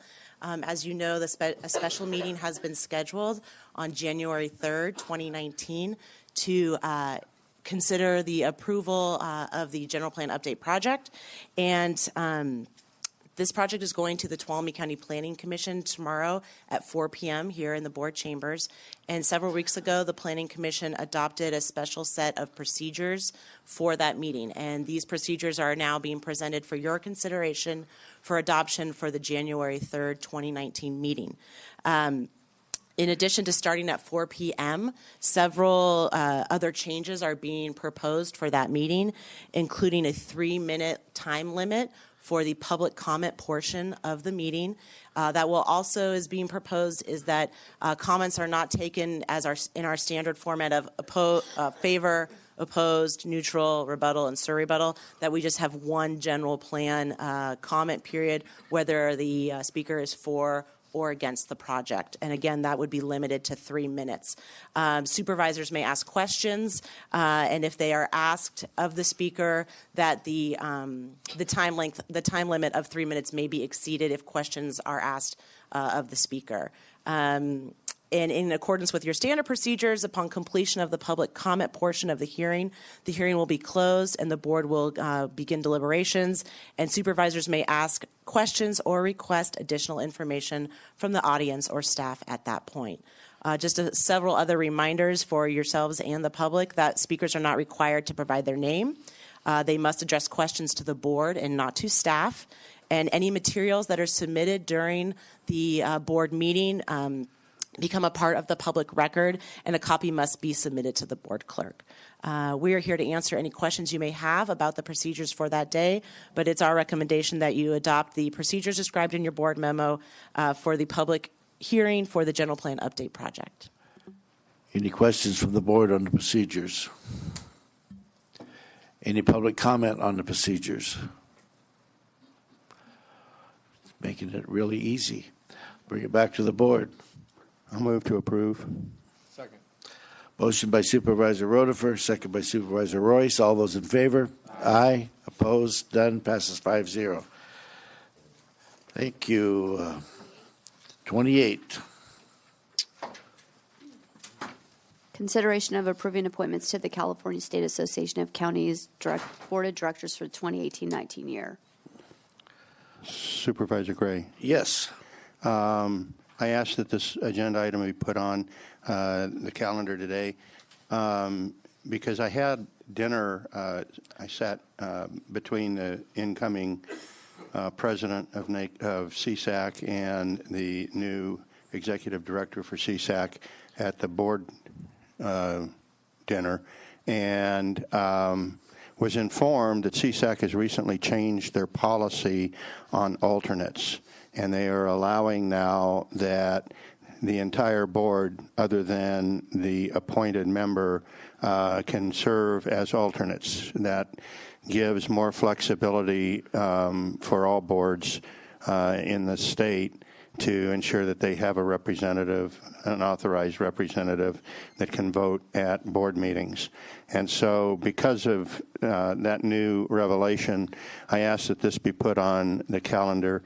In addition, in discussions with Supervisor Brennan, my understanding is that she would like to take Supervisor Hanvelt's RCRC position, and to help effect that, if the board so chooses, I'm willing to serve as our NACO rep. So I would recommend that the board, if they so choose, approve that I be the primary, I didn't mean NACO, I meant CSAC, that I be the primary CSAC representative or any other member of the board's willing, but that we modify our appointment to include all 4 other board members as alternates. Okay, any discussion? Go ahead, Sherry.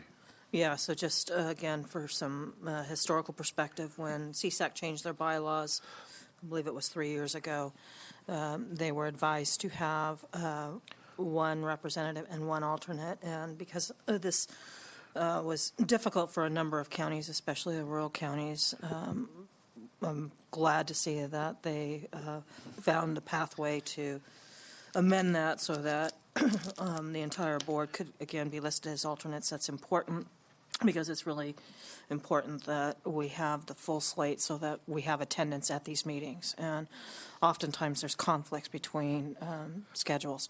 So I really want to encourage us to do that. And then, yes, reluctantly, after some conversation with Supervisor Hanfeld, I will be taking the RCRC chair. And I say reluctantly in that the shoes that I will have to fill following him is going to be tremendous. And so I look forward to sitting on RCRC if that becomes the wish of our next chairman. But it is important that we have as much representation on these boards as we can, and not, that one individual not be representing us with all of our different state associations. So I would move in favor of this at the appropriate time. Okay, any public comment? Motion by Supervisor Brennan. I'm sorry. I just want to comment that the leadership positions of board members at both CSAC and RCRC are really essential, and they're more essential next year than they'll ever have been. And I'm saying that because I believe the legislative agenda in Sacramento will be larger than ever. The new Speaker of the Assembly has authorized a 50-bill limit with each member of the Assembly. That's a larger number than ever before. The Assembly alone could have 4,000 bills. Now, if you just assume that that extends to the Senate, you could be talking about 6,000 bills. And as much as I love the staff at CSAC and RCRC, they are going to be overwhelmed. I mean, and it's absolutely essential that we have dedicated people, and it takes some experience to do this, and to get our input in and to support those legislative advocates at both organizations. So, I mean, I fully support what we're doing here. Okay, we have a motion by Supervisor Brennan. I ask for public comment. Second by Supervisor Hanvelt. All those in favor? Aye. Opposed? None. Passes 5-0. We're going to recess until 11 o'clock.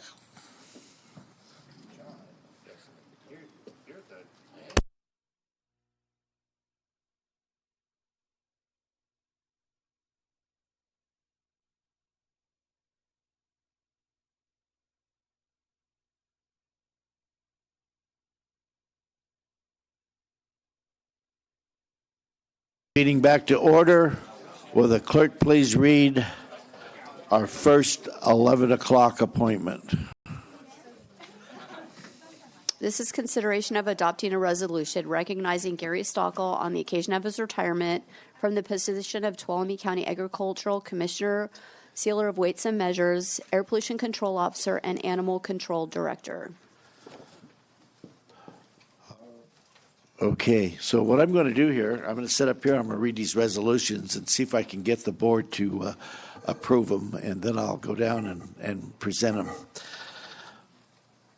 Okay, resolution. Whereas Gary Stockel attended University of California, Berkeley, where he received a Bachelor's of Science degree in forestry, and whereas Gary's 45-year career in public service began with part-time employment in 1973 in Alameda County Animal Control, where he worked in various positions as a swing shift radio dispatcher, kennel attendant, and assistant field service officer.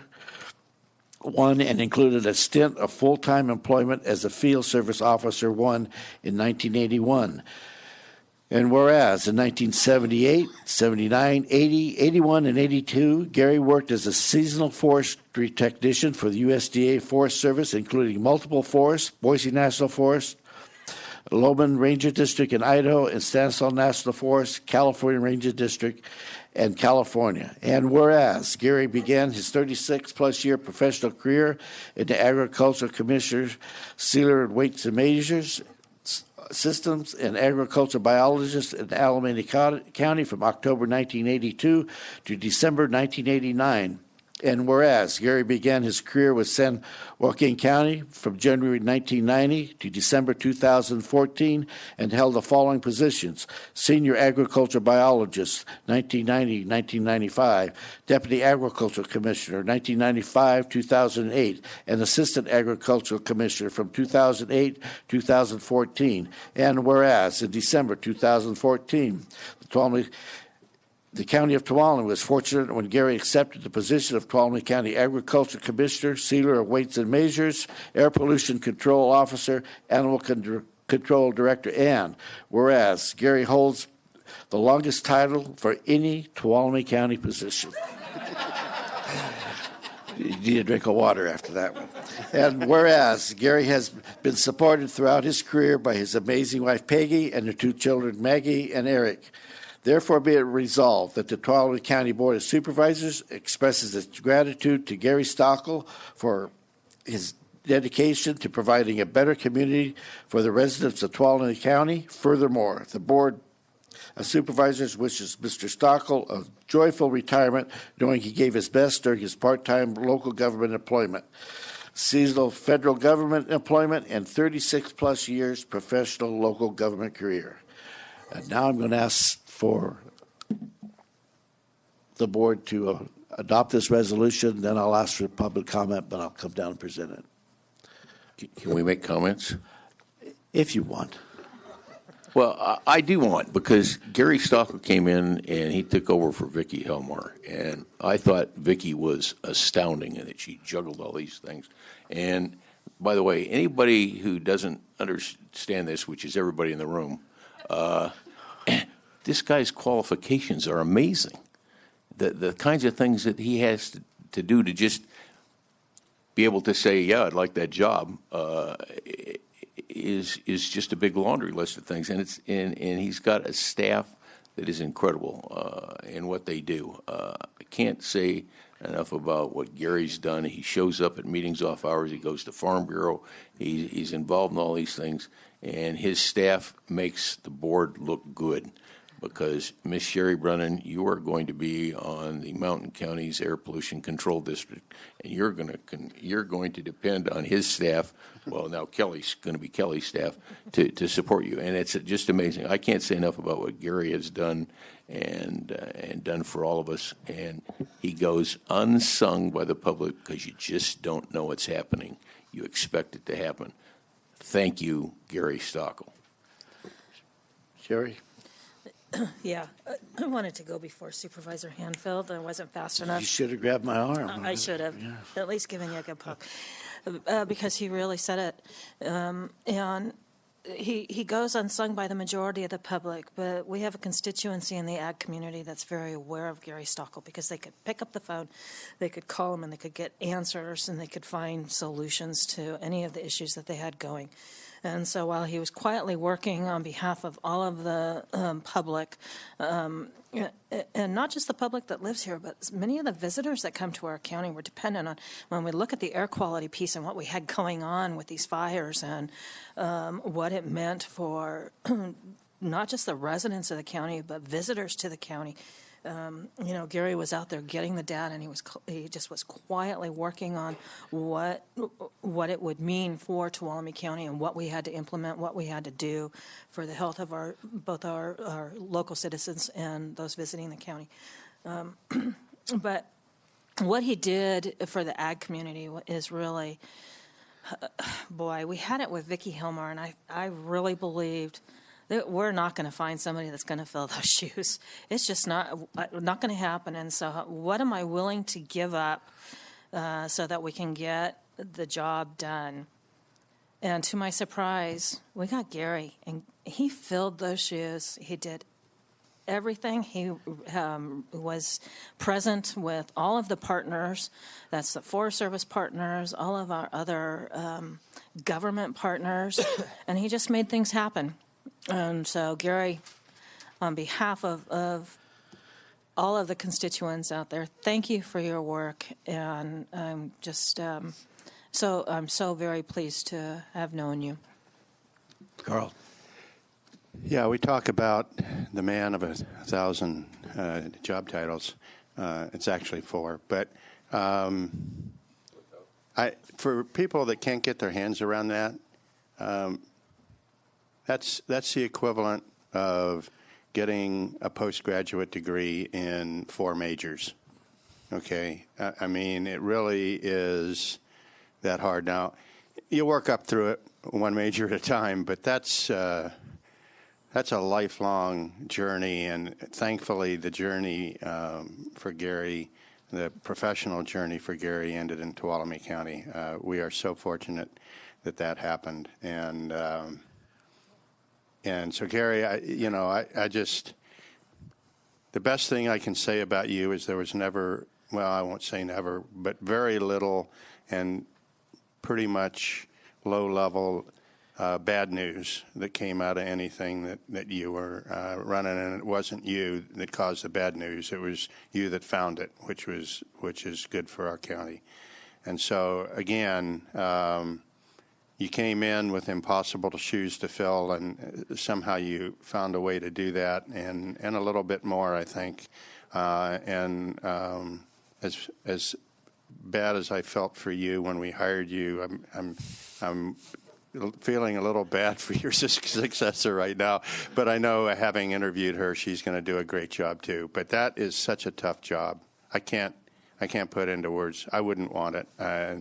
I wouldn't want to have to learn all that stuff, first of all. And so, Gary, thank you so much.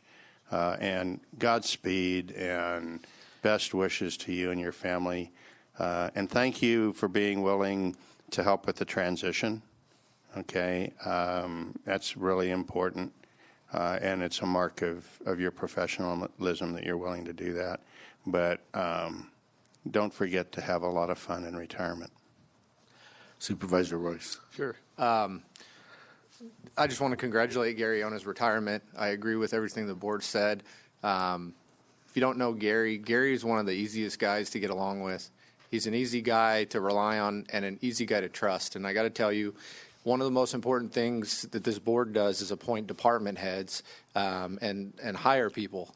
And you know, we get to work, you know, every 2 weeks for one day on a Tuesday, minus all the other things behind the scenes. But the people we appoint are there, and they are dedicated every day.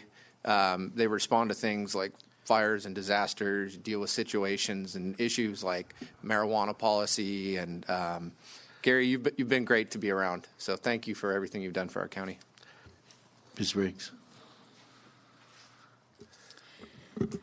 Gary, I've come to depend on you a great deal over the years that we've worked together, and you have this quiet, reassuring way about you that I have come to appreciate, and I will miss that. When there's never been a time that I've ever placed a phone call to you regarding any of the topics that you cover that you weren't already on it and could provide a response. So thank you for everything. Thank you for your support, and I wish you and Peggy the best as you enter this next phase of your lives. Okay. We're going to do a motion, then I'll present it and say a couple things. I'll move in favor of the proclamation. Supervisor Brennan. Second. Thank you. Right. I'm going to say it, though, that move approval of the resolution recognizing Gary Stockel on the occasion of his retirement. Okay. Second. I'll second. Second. Any public comment? All right. All those in favor? Aye.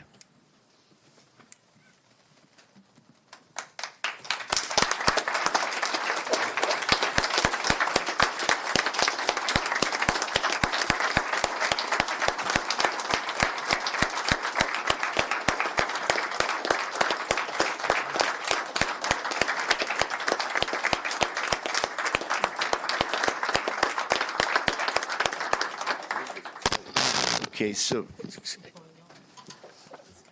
when you see this guy walk into a room, just looking at him, respect, right? You just, I mean, my goodness. But I have to tell you that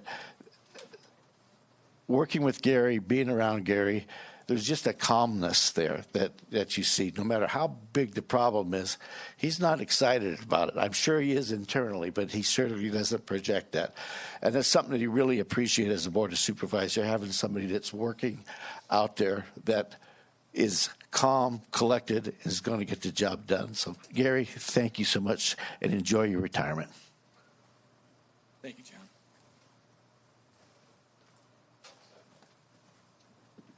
Step aside. Yeah, John afforded me the honor of presenting our county plaque to Gary. Just wanted to say, you've said, the board said it so well, but it's kind of funny when you talk about, how he had big shoes to fit into following Vicky. Well, Vicky was about here. It's kind of like, but Gary, yeah, he's a quiet, calm gentleman. He's, all those skills and abilities that the board mentioned. Gary, you've done an admirable job. But we were just talking earlier, though, and I got to tell the board the story. It's when he first came up here, how dedicated was this guy? Because unlike Kelly, who's coming in as successor, who has a second home up here, he did not. But what he was doing, especially when he had night meetings, he was actually pitching a tent in the campground over at the Columbia Airport, and that's how he lived, and was still doing his job. And what a guy, a humble public servant. But also say, well, you'll have your own things, I'm sure you'll say, but you also had a super huge, wonderful team, and you nurtured that team, and just together you did a fabulous job for Tuolumne County. So, Gary, I'm going to present this to you. It says, presented to Gary Stockel for dedicated and loyal service to the citizens of Tuolumne County, December 29, 2014 through December 29, 2018. So, congratulations. Thank you.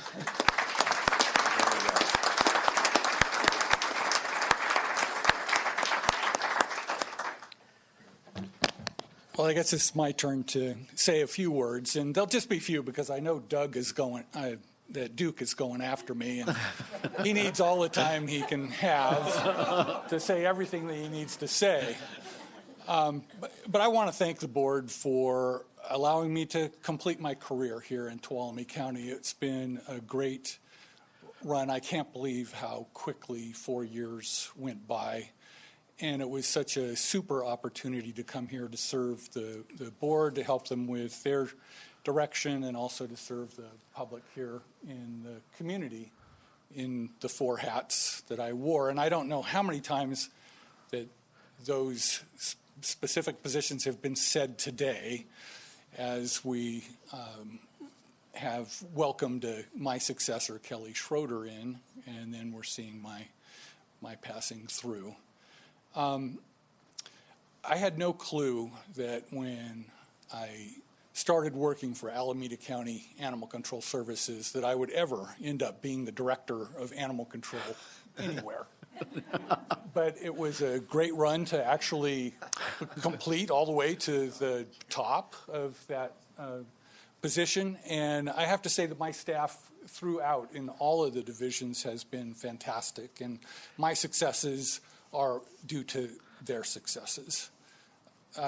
You don't work here alone, and I had staff that brought me on board in those majors that I had to learn, such as air pollution, weights and measures in the agricultural commissioner system not being that tough, and having a good background in animal control, but definitely being supported by Jennifer Clark as I came here, and she brought me in tune with what's happening in animal control in Tuolumne County, but also especially Bill Sandman, my deputy air pollution control officer, who had the biggest lift to bring me up to speed on a program that was totally foreign when I started here.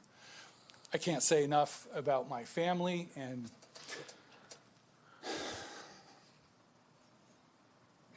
their support for my career. Peggy, thank you so much. In April, we'll be celebrating 40 years of wedded bliss. We started our careers together back in 1979, and not only have we ended my career where we've been working apart, we started our careers working apart. 1979, we moved up to Idaho, where I was working on the Boise National Forest, Lowman Ranger District. Peg came up with me. We had really difficult time getting housing anywhere near where I was working. We finally rented a place 120 miles away. Lowman, Idaho is only a population of 50, and I was spiked out 50 miles from there where I was working. So I was on 10 days on, 4 days off, and it was quite the trek to get back 170 miles one way to spend some time together. Peg ended up coming back here to California, where she started her career, which hopefully she ends in October of next year. I'm hoping. So Anyway, we lived apart the first 2 years of my career, and we've lived apart for the last 3 years here, as I had a second house up here in East Sonora, and I stayed up during the week. And we've only spent weekends together for that last 3-year segment. Let me tell you, it's a lot easier now doing that than it was when we were first married.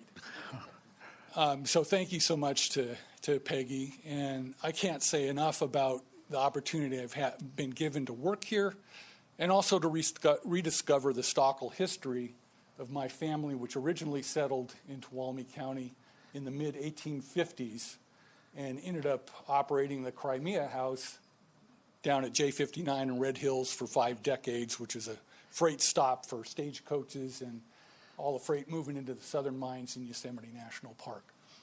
One of the tasks I will be doing is spending some time continuing to research my family history here in Tuolumne County, which is very extensive. Thank you. Thank you.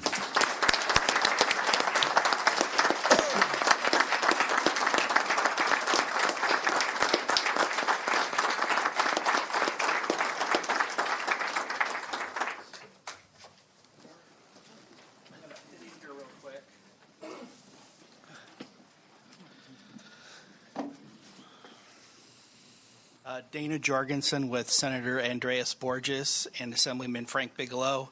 I have a legislative certificate for you, and 50-mile commute, that's a dedicated public employee. I used to make that commute too. This is a legislative certificate of recognition to Gary Stockel. And when I was preparing this was one of the longest titles I think we ever put together in a certificate.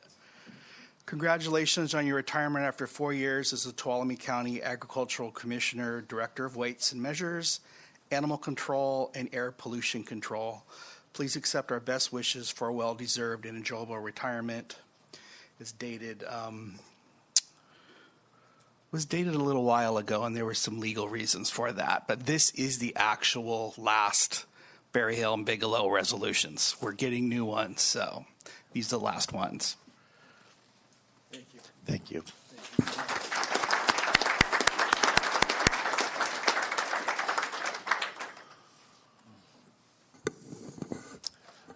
Okay. Clerk, please read our next 11 o'clock appointment. This is consideration of adopting a resolution recognizing Duke York, Deputy Community Resource Agency Director of Roads, on the occasion of his retirement from the County of Tuolumne.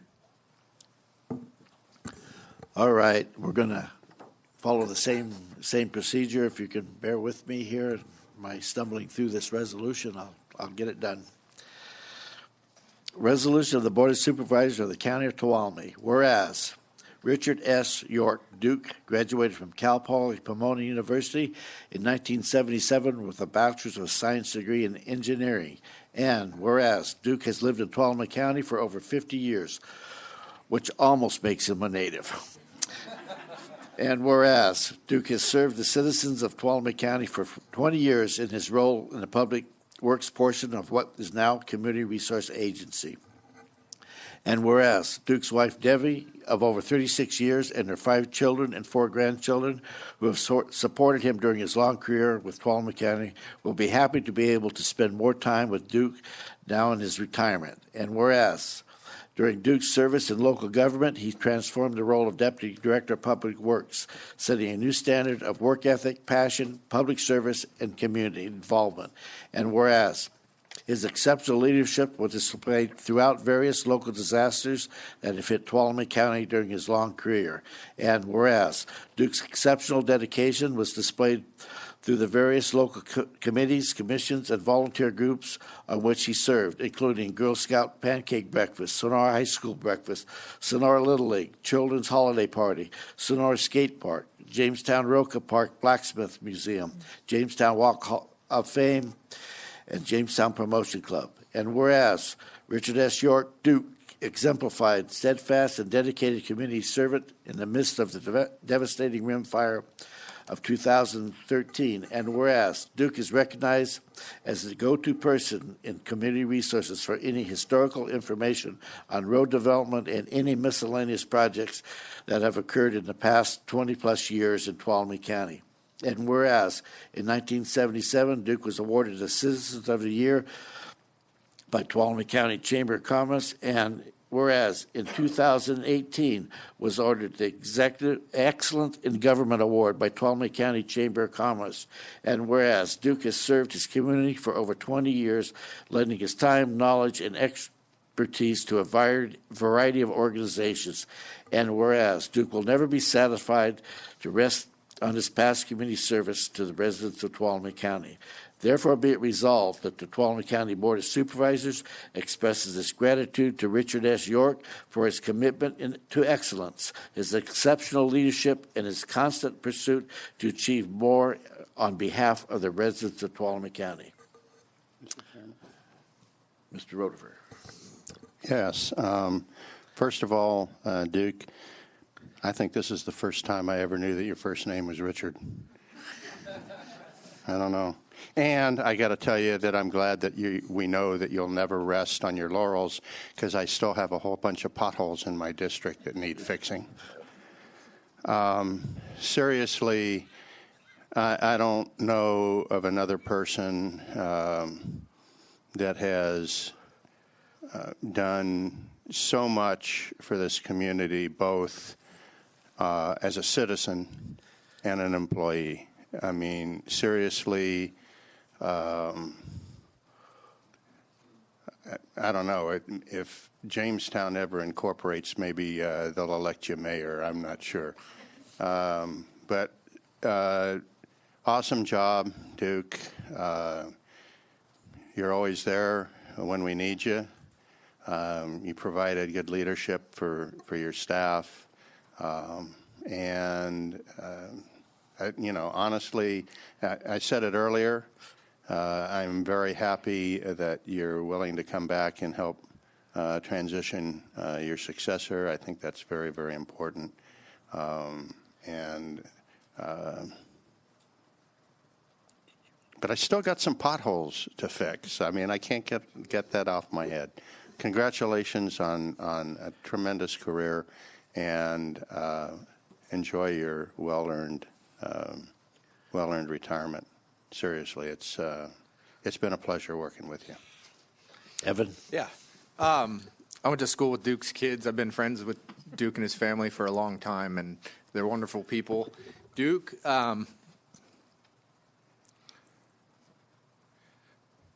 this guy's got more stuff jammed up in his head than anybody I've ever met. I was thinking about it, and it's like, that's smart people before the internet, you know.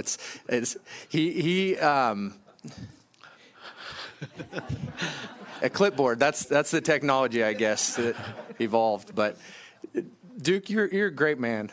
Your dedication to Tuolumne County is more than anybody you could compare it to. The hours. I mean, this guy, he's in there. The sun's down, Duke's still in the office, and it doesn't have to be. He's there because he's doing his job, and that dedication is real. And we tease you a lot about talking a lot because you're an engineer and you like to get into details, and you're showing us articulating a floor plan at the dais, but thank you for everything you've done. Thank you. Sherry? Yeah. As a new supervisor, I don't think I'd been sitting in the seat for a week when I got some complaints up in the Phoenix Lake area. And it was kind of, now looking back on it, I called Duke and he said, "Oh, Sherry," he said, let's take a little drive and have a history lesson. I got a history lesson. And I also found out at that time that Duke was a fixer. Duke had the ability and the capacity, and he knows the people, and he takes the time to listen. And there was always an answer. There was always a solution. And I appreciate that, Duke, more than you know. On a number of those drives, with some history lessons. But I appreciate that you're willing to stay on in this transition period. It's really important. I know you're not going anywhere. I know that the citizens of Tuolumne County are going to be the beneficiaries of your amazing generosity and the wealth of knowledge that you have stored up here, because I have no doubt that when we need a phone call for a history lesson, you're going to make a call to us and let us know. And truly appreciate it, and appreciate everything that you've done for the county. And I'm not going to say you're going to be missed, because I know you're still going to be with us. So, Randy? What do you say about Duke that hasn't been said? But there's a couple of things, I suppose. I met Duke before I became a supervisor, and I had some problem. But Duke was the guy to see. He was the go-to guy. Duke, like I think you said, he has more in his head. Well, the real reason why we passed a resolution to keep him on is they're trying to copy his brain, because if you can't get it any other way. Institutional knowledge is amazing. That guy remembers back before dirt. I mean, in fact, for a while, I think we called him Dr. Dirt or something. Duke knows it. I've been out on things with him, and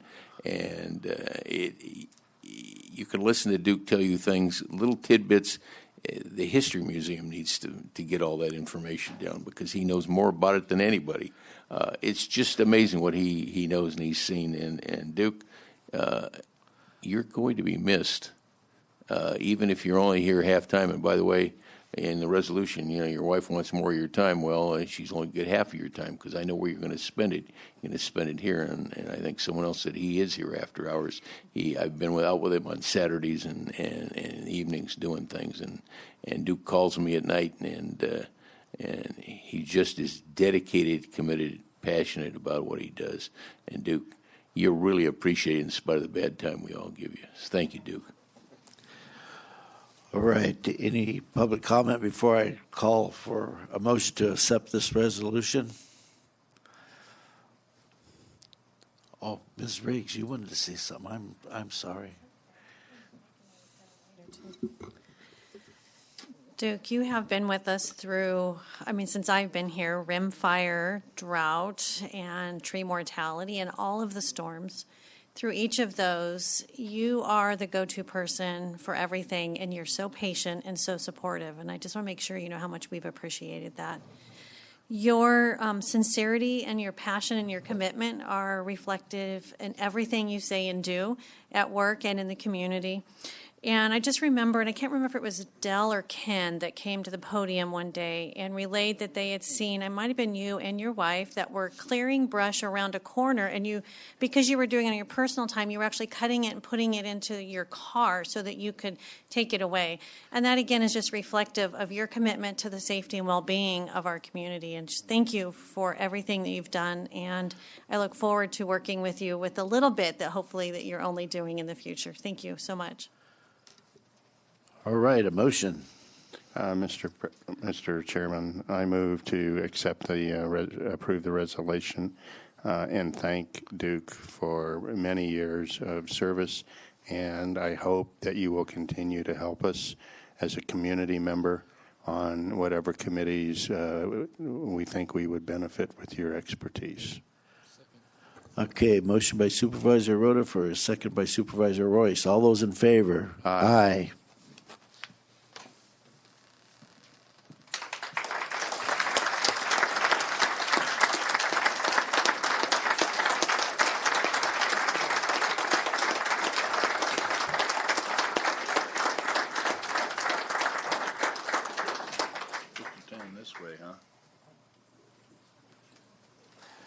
Okay, I got to say a couple things here about my friend Duke.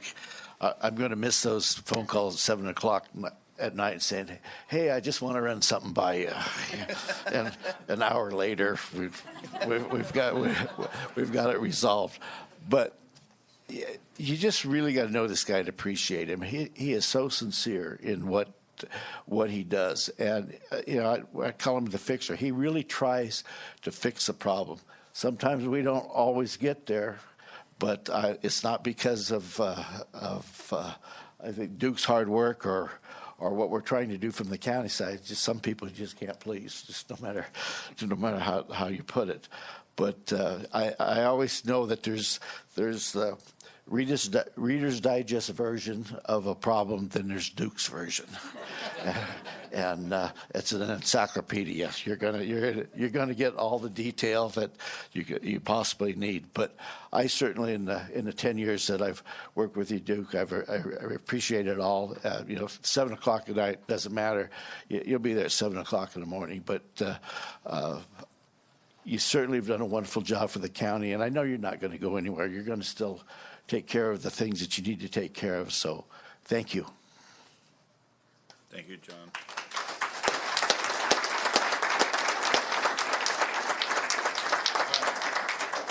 All right, just because they're both here, David, why don't you come up? I see Bev. Come on up here. You both should be here for this. Okay, David, you got a man up here. Get over here. You can be the words, but this is appropriate. Bookends of who Duke has worked with. Brought him here.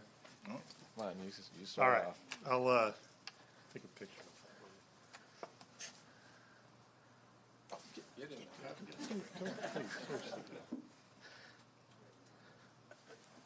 Well, I was trying to be gracious and let Bev, please stay. For those of you that don't know, this is Bev Shane, who I took over from about 2 years ago, and Bev and Duke had a long history of working together long before I arrived, and everything that's been said about Duke is an understatement. When I met Duke, I began to appreciate him. About a year into it, I began to understand that his clipboard or his computer had more knowledge in it than I'll ever have about roads, the history of this county, the work that he does for our community. And one word that somebody else had mentioned about passion and commitment, that is the living, breathing version of it right here. And for those of you that don't know him, you're missing out on a vast knowledge. And I encourage you, now that he's retired and he has more things to do, to get to know Duke, because I have come to love him and appreciate him. And those long discussions, sometimes I get impatient about it because I got 5,000 other things to do. But they are true, they're passionate, and I will miss that part of that. And maybe now we can just have coffee and talk about things. There are a few things here that didn't get mentioned that I'm going to say that are important for Duke. Duke is a Hollywood boy. He was born in Hollywood, if you guys don't know that. So the hair, I was kind of expecting a little bit of a different approach, but Duke was born in Hollywood. So you'll have to explain that to me later, how you transitioned over that.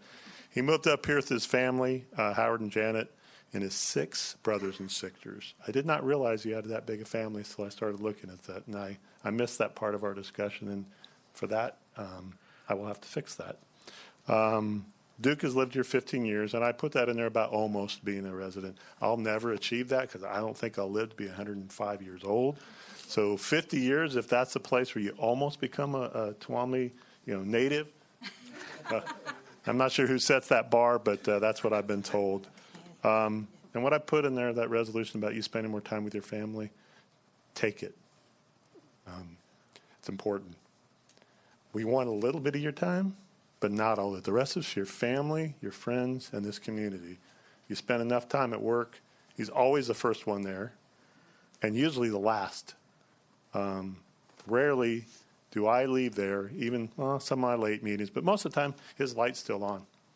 And for those of the residents that don't know that, he does not have to do that. That's because he cares and he loves this community with all his heart and soul. So I won't say anything more, and that's been said, and it's time for you to say all you want. I don't think you'll even be censored about the timing. Really? Duke, I will miss you. Put the timer on.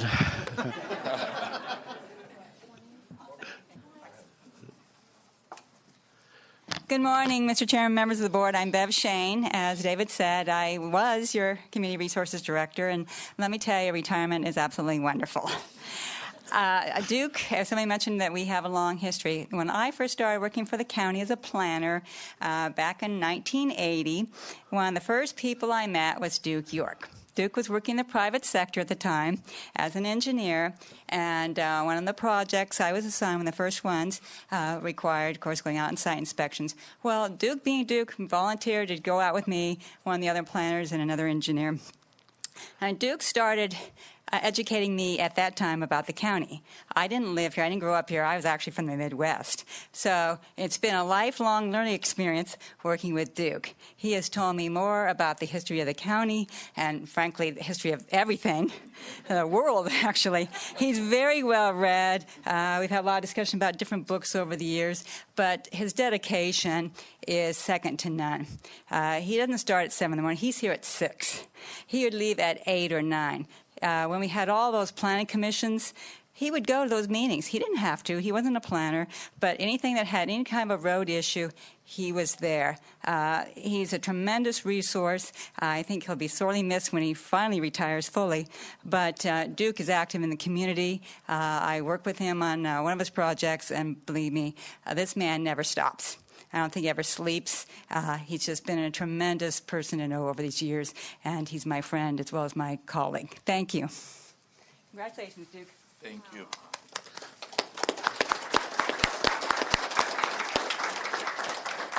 So I just really quickly want to say Duke is one of the most genuine and generous people I have ever had the pleasure of meeting.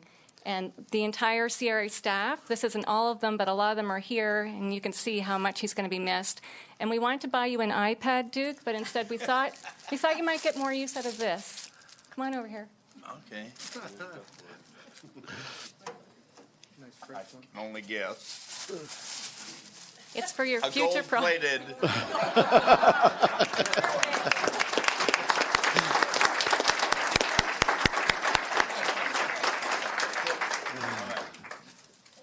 Now I actually get to say something? No, you don't. No, not yet. No, you We haven't don't. got the timer set yet. Yeah. First, Mr. Chairman, I think we need a motion of eminent domain over the. Don't hide that. He'll have a heart attack. All right. Well, Duke, so much has been said, and all the history. You know, I know a lot about this place too, but I've shared a lot of those conversations with you. Some folks don't know Duke. Even one of his brothers worked with my dad, right? That's Safeway, and we'd have we'd do business at night. If anyone called the office, it's after 7. I was 99.9% sure it was Duke, there. But this man has a heart of gold. Gives so willingly in so many ways, publicly, privately, quietly, behind the scenes, mostly, for all the jabbing you're getting here. But it's been said, you have an extraordinary, genuine heart, such a giving person. You're unreal, Duke. You're a tour de force, and you're going to continue to be in the future. But with that said, let me go ahead and present, as is presented to Richard York, I don't know who that guy is, for dedicated and loyal service to the citizens of Tuolumne County, August 16, 1999 through December 29, 2018. So congratulations and thanks. Thank you.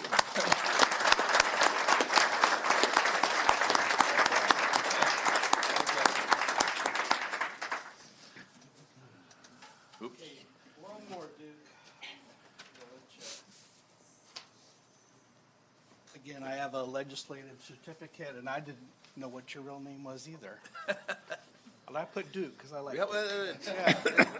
So this is a legislative resolution on your 19 years of service with Tuolumne County. We wish you an exceptional retirement.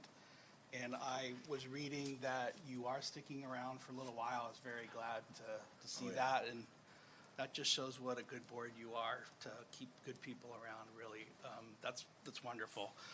We have a lot of counties. We interact with a lot of staffers, and Duke is one of those people that we spent a time, Gavin and Gary and I went to the little basement and Stockton Caltrans, and we were working on something one day, and it was a really enjoyable day, and I'm glad maybe we'll have a little bit more of that. And, we could probably have 20 counties in California. We will never have that because where people are grounded means a lot to them, and I think some of the things that we've talked about, Duke, the history does matter. And it's wonderful to have that. And in government, things go in cycles. And it's awesome to have people to have that knowledge. I feel like sometimes I'm serving that in our office. I'll say, no, we did this, and it didn't work. And I know Duke does that for Tuolumne as well. So congratulations. Thank you. Thank you very much.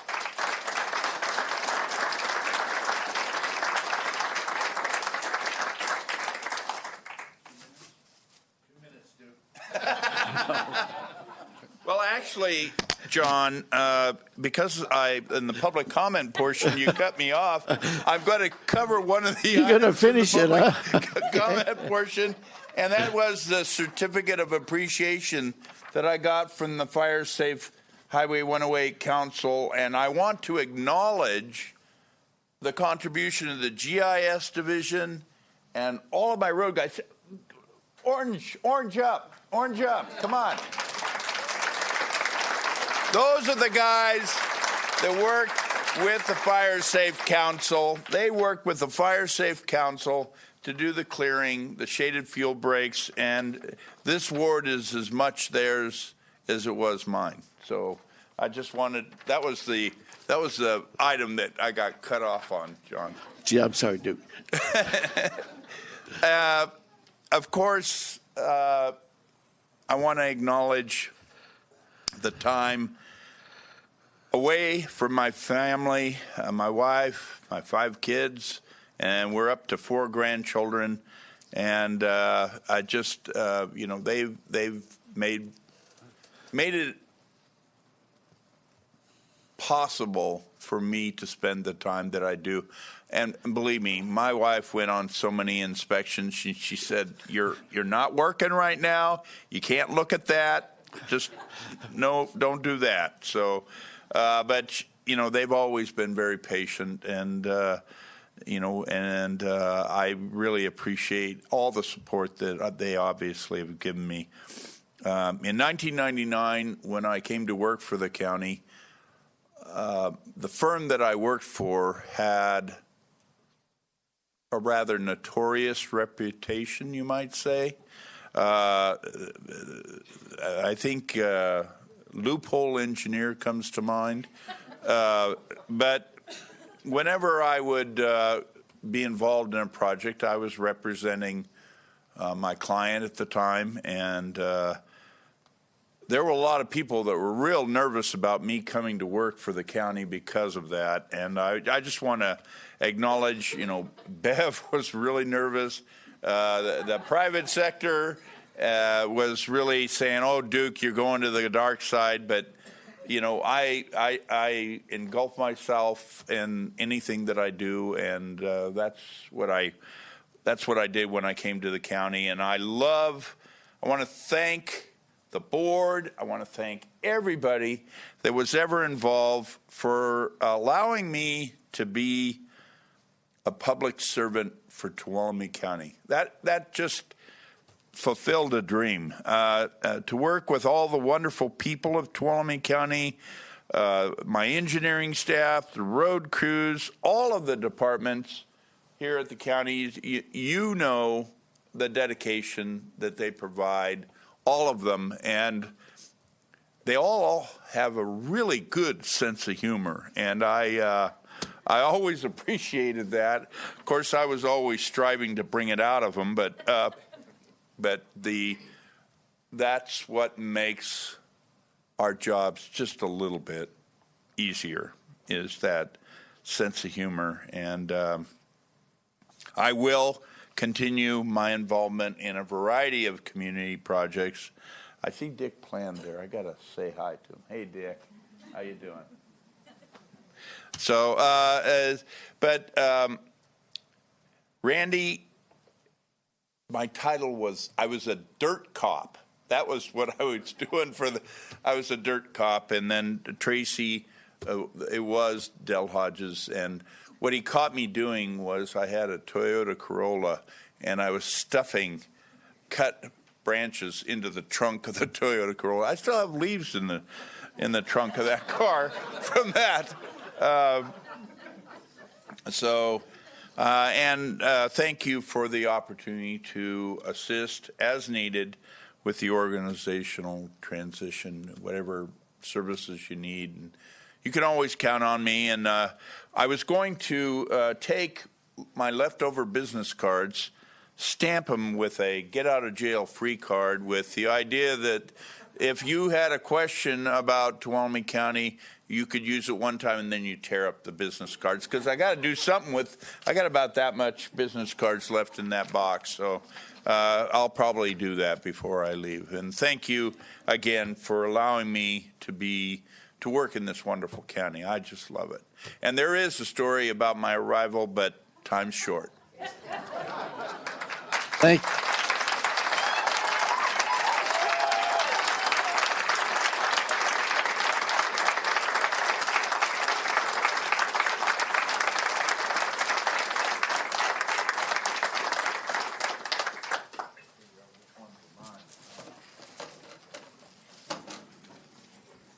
Okay, I just want to remind everyone that we're going to have lunch here after our next two agenda items, so please stick around. Clerk, please read the next 11 o'clock appointment. This is consideration of adopting a resolution recognizing Supervisor Evan Royce.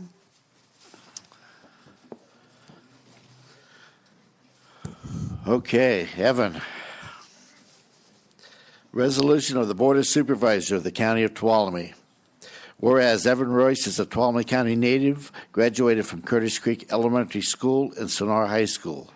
And whereas he attended Cal Poly San Luis Obispo from 2001 to 2003, where he majored in civil engineering. And whereas Evan Royce was elected to the Tuolumne County Board of Supervisors in June 2010 at the age of 27.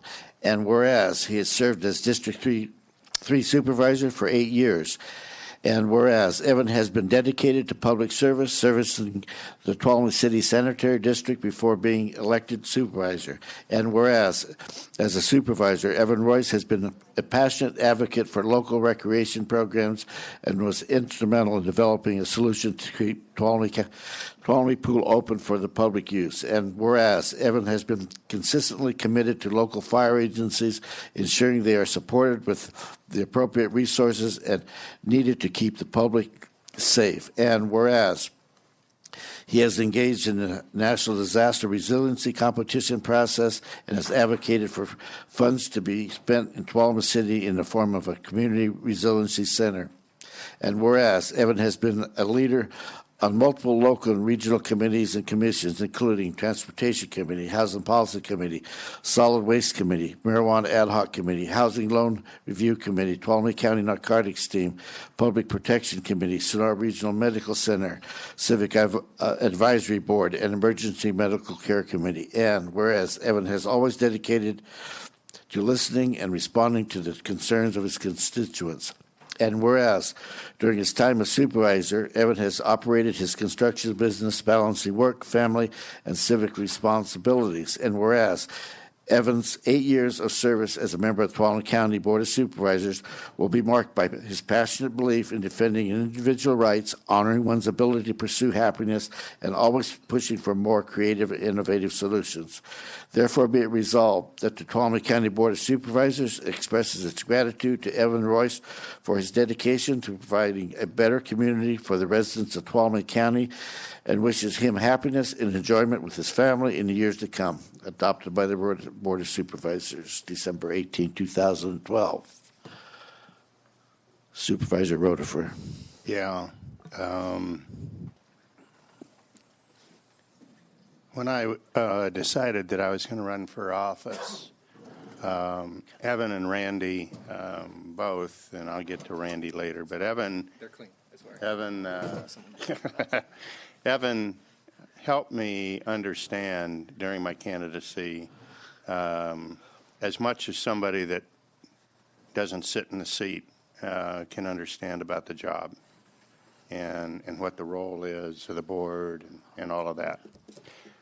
And he's been the youngest guy on the board since I've been on the board. And when you're 68 and you are getting to the point where you think you know pretty much a lot about a lot of things, and little vignettes come out of this 30-something mouth, and you go, God, I wish I'd thought of that. You know, it's a little bit of a shock to your 68-year-old system.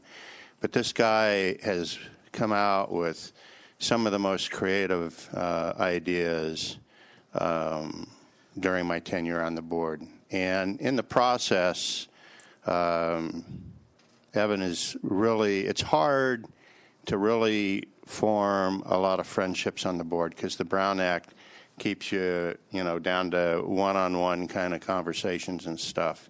But I consider Evan one of my great friends. And it's been an honor and a privilege to serve with you on this board. You have brought things to this board that the rest of us would probably not have thought of if left to our own devices. And I think that speaks a lot for some diversity and on the board. And it's just, I can't tell you how much I value your friendship and how much I'm personally going to miss you sitting in that chair next to me. So I really appreciate everything that you've done for this county, and I wish you the very best success with your company. And if I have one piece of advice, it's the advice that I ought to follow in my own life, and that's always listen to your wife. So thank you very much for everything. Supervisor Brennan. So I had the honor of having some of those same very early meetings with Evan.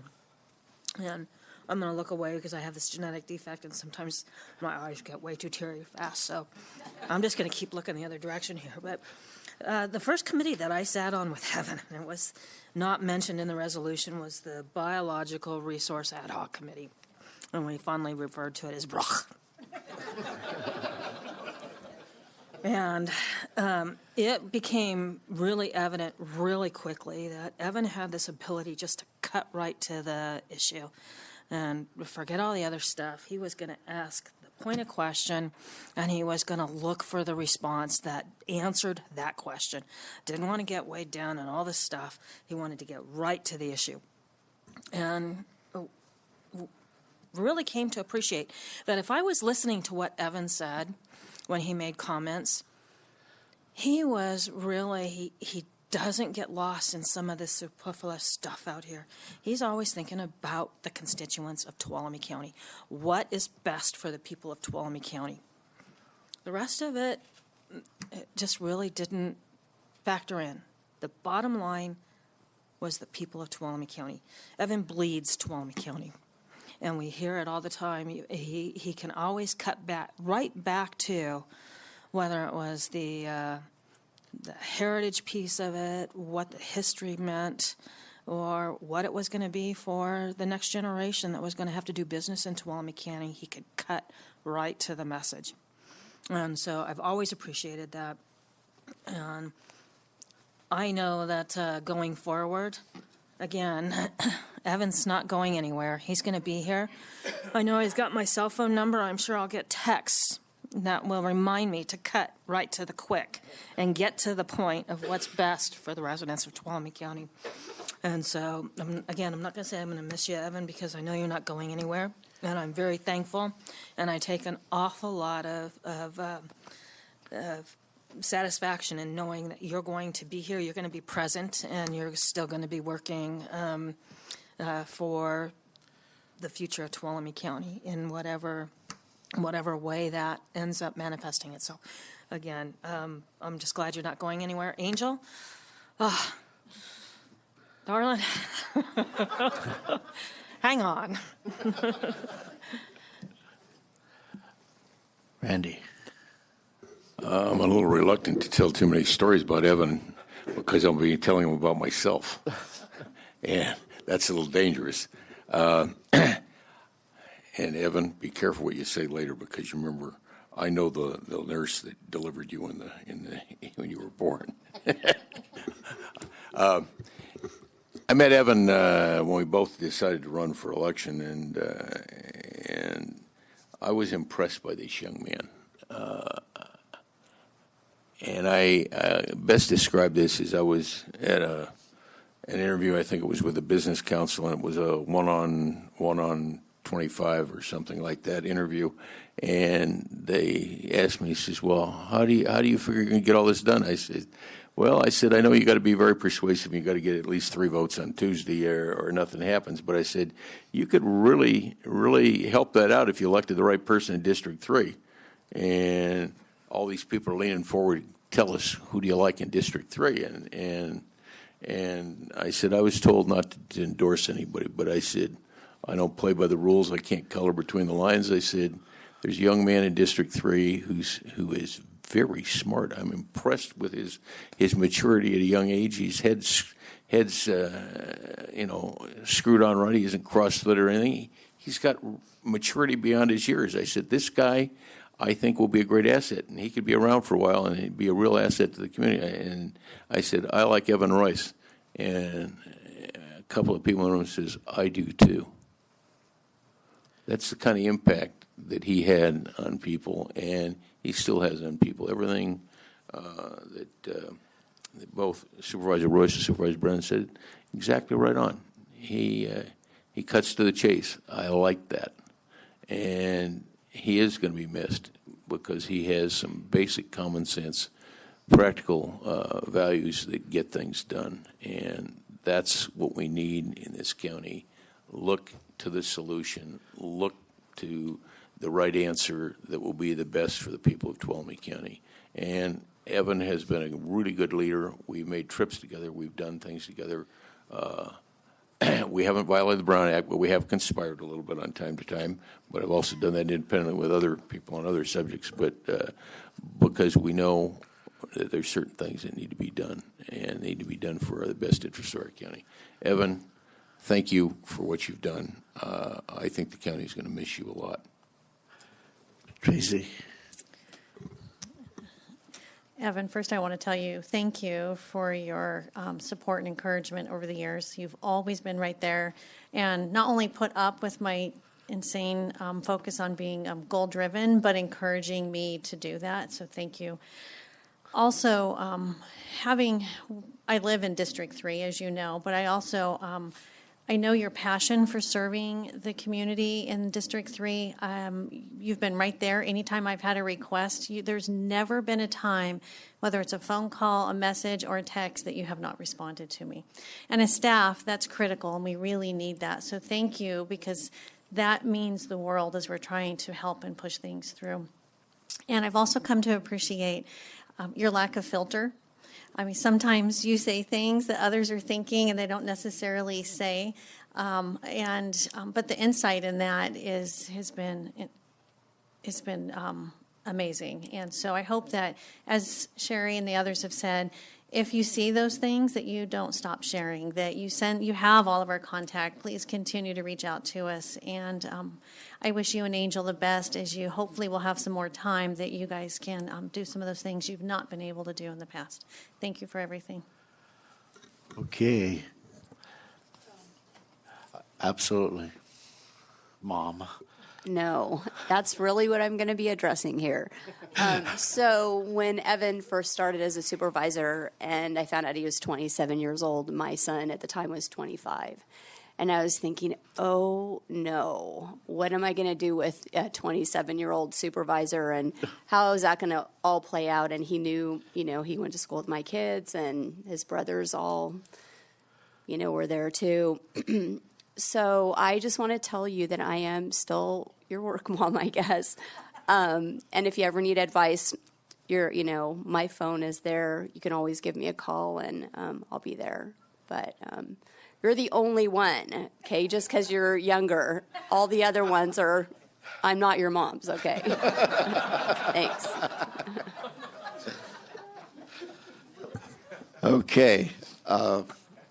Anyone else? Public comment? All right, I'm going to call for a vote on this resolution, then we can go down there. And I'll be very happy to yield to Supervisor Handbelt, because I know they were elected together. Yeah, I would like to move in favor of the resolution and congratulate Evan, again, you've been a great bud. And I'll second. All right, motion by Supervisor Hannafelt, second by Supervisor Rotifer. The reason he is filtered, I kick him occasionally under the table. Every meeting.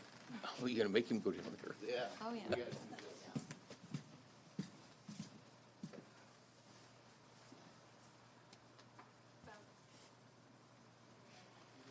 Oh, I did both. All those in favor? Aye.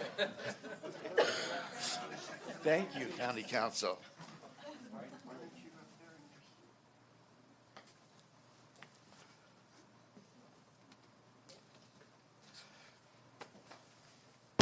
Okay, here you go. I have a daughter about Evan's age, and kind of like Alicia when he was elected, I'm thinking, geez, do I have to raise another kid? Or, but I got to tell you, this guy, he'll surprise you all the time. He really couldn't come up with some, like Carl said, some real positive solutions and different ways to look at things that maybe sometimes our old guys don't see. But what has really impressed me is how he has grown from 27 to now. Not in height, but just the way that he approaches life in general and his thoughtfulness to people. I'm really going to miss him. So, Evan, I know you got a lot to do. We talk about a lot of different things, hunting, construction, all those things. We've shared a lot of good times, and I'm surely going to miss you.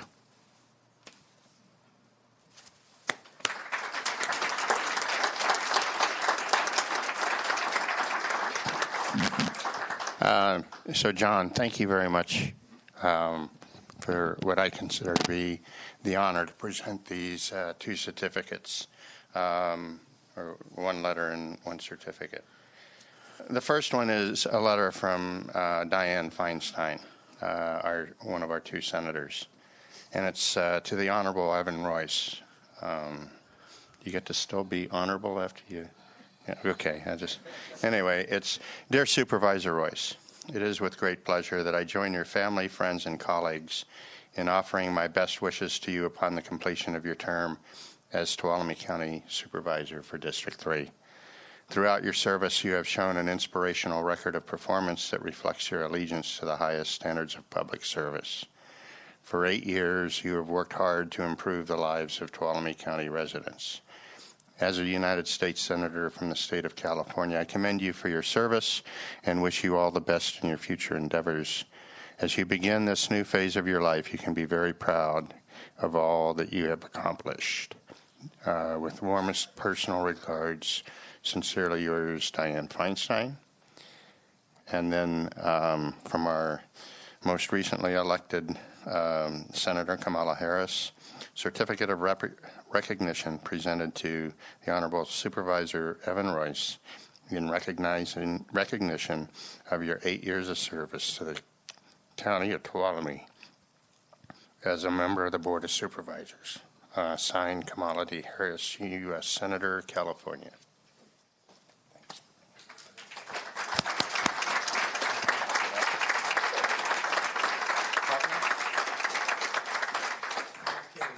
We're going to have a few other presentations here. Rocky Deal from Congressman McClintock's office.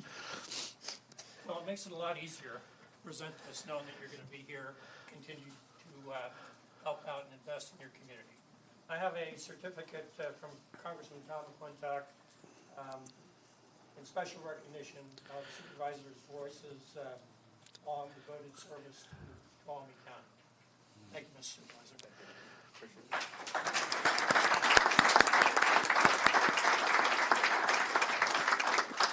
Is Shelley Abajan here? You got it? Oh, okay. I'm sorry, Carl. Thank you. Dana Jorgensen. Oh, yeah.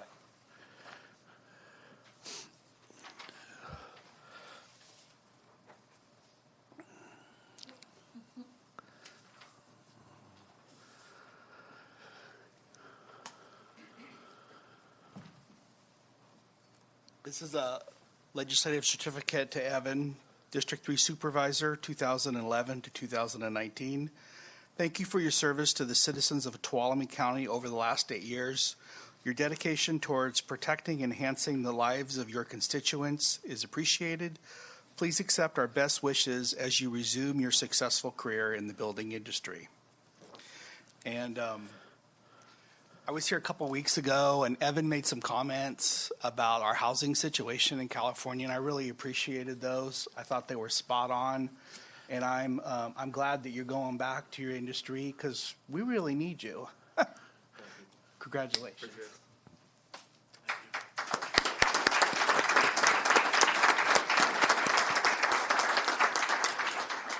Lisa McCarger? Is Lisa here?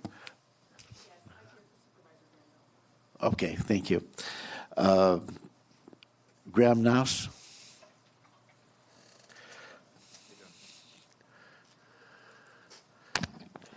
Come hang out. Good morning, everyone. I'm Graham Canals. I'm the Executive Director of the California State Association of Counties, which means we have the great privilege of representing every California county and all 296 California supervisors. So the first thing that I would want to say here in Tuolumne County is that you are remarkably represented in our organization and have made, through your leaders, through Supervisor Evan Royce and the engagement of the other members of your board, a significant impact on us as we try to move forward a policy that makes sense in California and hold off some of the silly things that don't make very much sense, as there's a lot of that in Sacramento and in D.C. Supervisor Royce, you've been active on our board, served on our board during your tenure, and I want to highlight so that folks are aware some of the great work that you have done with us and on behalf of your community. Whereas Supervisor Evan Royce served the county of Tuolumne with great distinction for 8 years, and whereas Supervisor Royce served as a passionate advocate for local recreation programs, we heard about that earlier, and a strong support of local fire agencies. Nothing can be more important in the climate that we're in with the devastation of fires than supporting local fire, and Supervisor Royce has been an outstanding, strong voice in that effort. He served on our board, the CSAC board, developed a keen understanding of the issues impacting California counties. And we've been appreciative of having Supervisor Royce's depth of knowledge, which has really helped advance solutions to the issues in Tuolumne County and really impacting other counties in the state.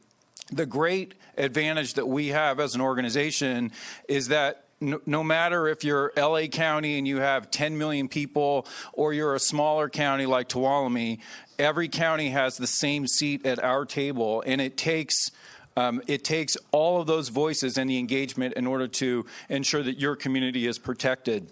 Supervisor Royce was active on our board doing exactly that, putting his knowledge, his perspective and talents to be engaged in our efforts. And so on behalf of the CSAC Board of Directors, our officers, our executive committee, and myself personally, I want to thank you for your great service and wish you well and present you this resolution.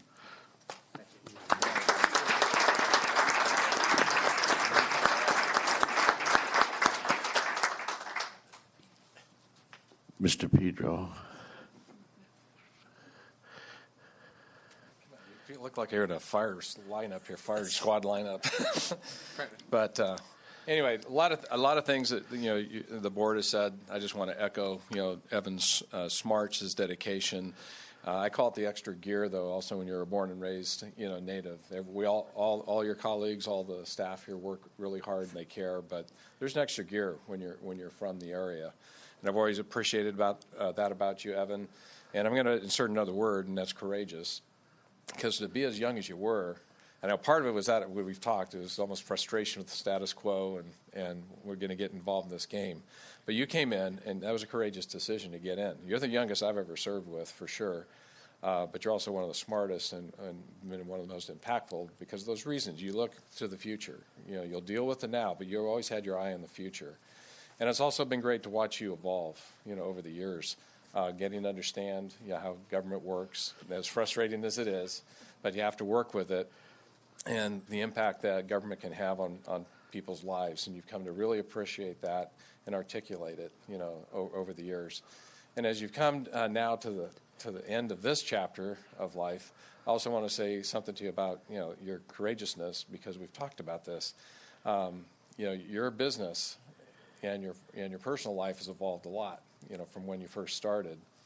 And I just want to applaud you for another courageous decision. And you put your family, your marriage, Angel, and your family first, as it always should be.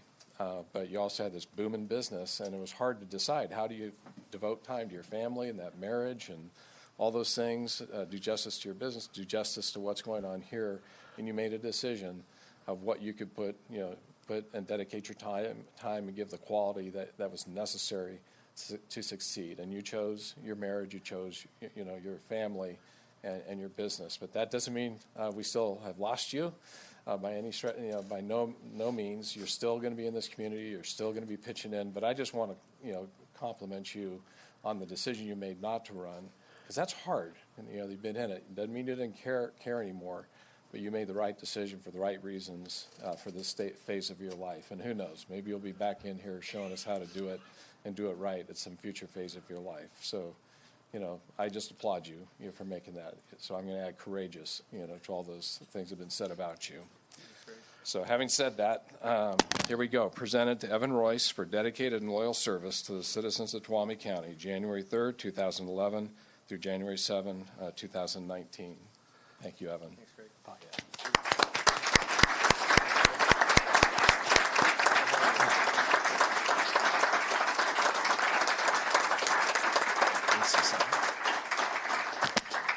All right, I'll give this a shot. I'm a big, sensitive guy, I guess. I'm going to start with my wife so I can spit it out in case I can't get the rest. Will you stand up for a second? So, this is...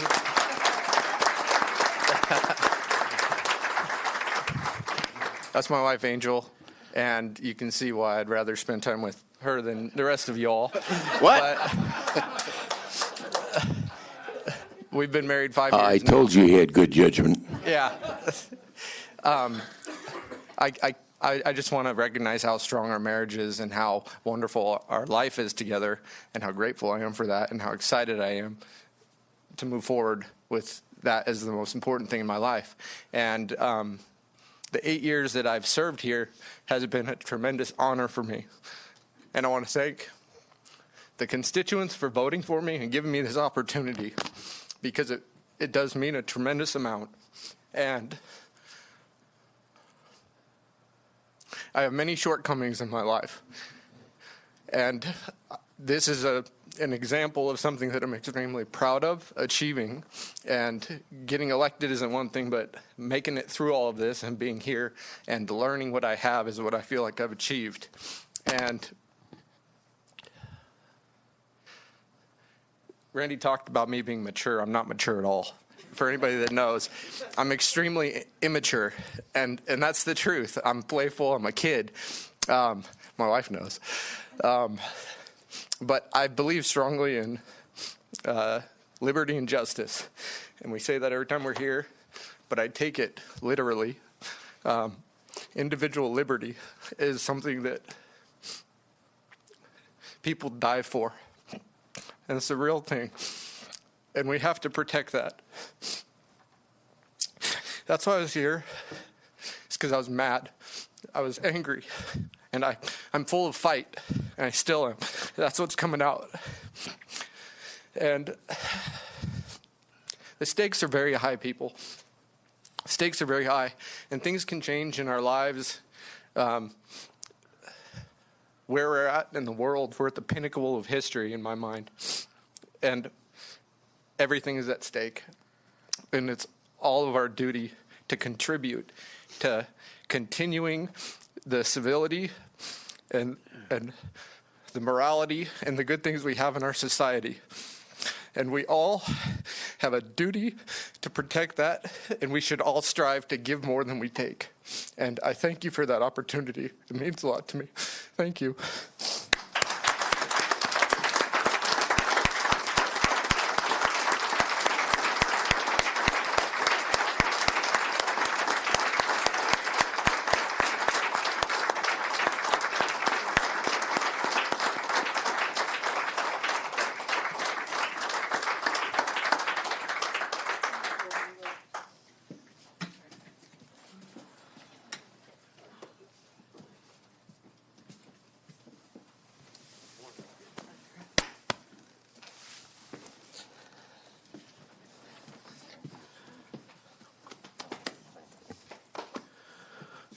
Okay, will the clerk please read our next 11 o'clock appointment?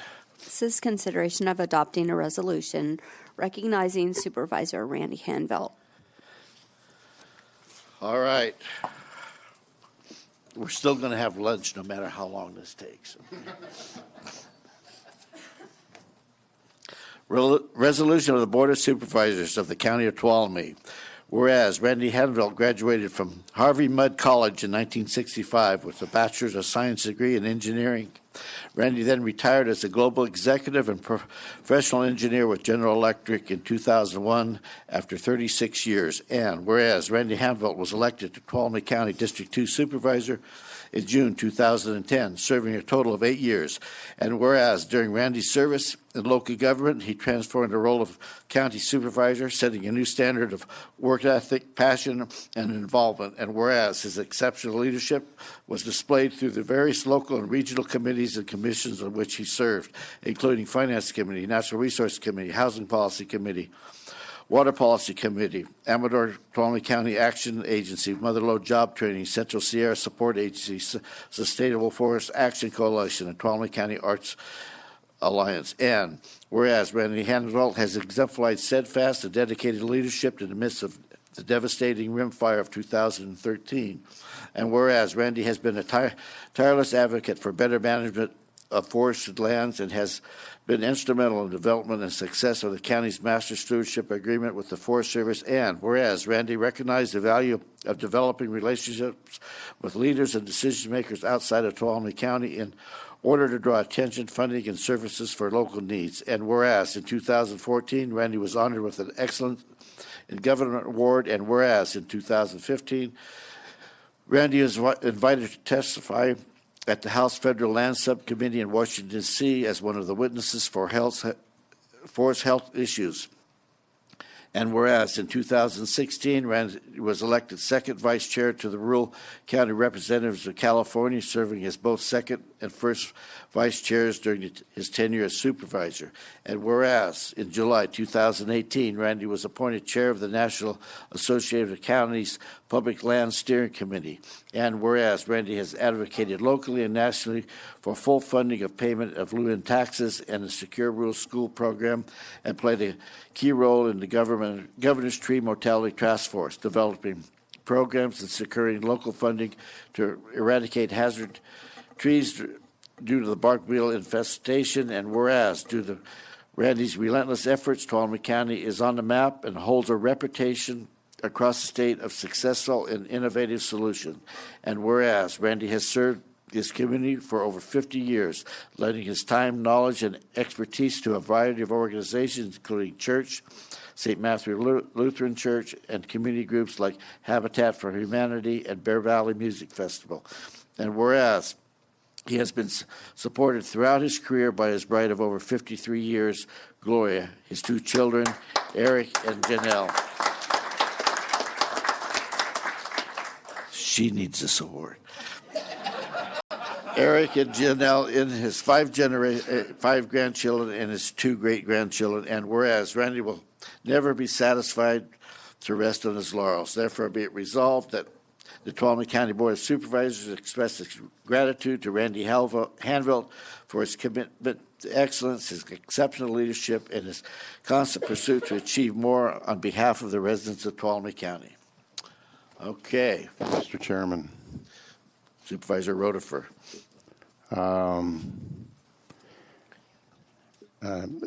another great friend on the board and someone that mentored me a lot along the way, and I appreciate it. I'm not sure that the county will ever know how much we're losing with Supervisor Handbelt leaving the board. His exceptional and extensive network of people that he has developed at the state and the federal level, and his leadership in so many state and federal advocacy programs, we wouldn't be where we are today as a county if we didn't have those. I do have one suggestion on the resolution. I think that Gloria should be commended for putting up with him all these many years. But no, seriously, I came on this board, like all of us did, to make a difference. Evan said it very, very well. And I always strive to be the one that does the most. I tried, but Randy did it. Honestly, I don't know how we're going to replace all of that. I don't think we will. But Randy, for your friendship, eternal friendship, your guidance, your incredible extensive work and relationship building on behalf of this county, for so many things I can't even enumerate. Thank you so much. And please find ways to stay engaged and help us that stay behind, try to fill those gaps. Thank you. Supervisor Royce. Yeah. I recovered a little bit. So,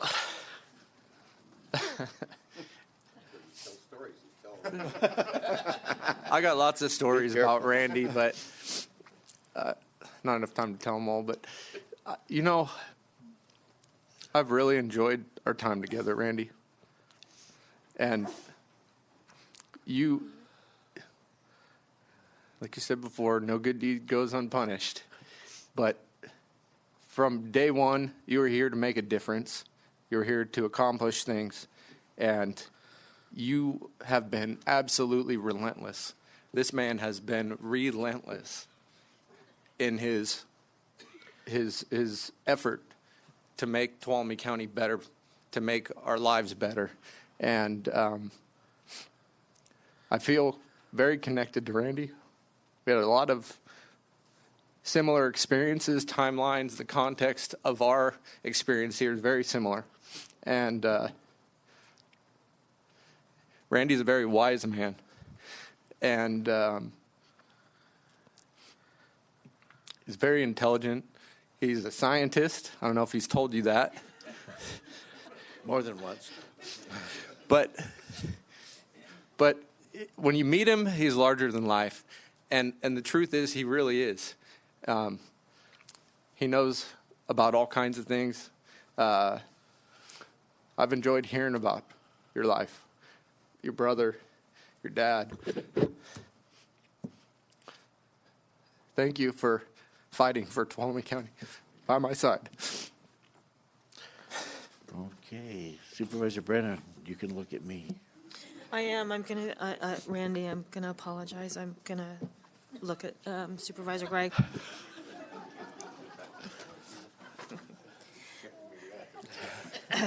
After.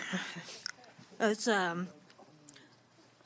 boy, 7 years ago, this guy called me, and he says, yeah, I've heard you speak at some Forest Service stuff, and you really need to run for county supervisor. And we met, and we talked.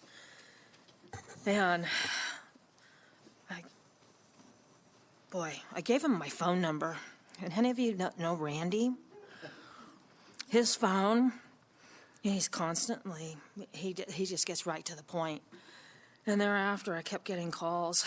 And you going to do this? You need to announce, you need to, and just step by step.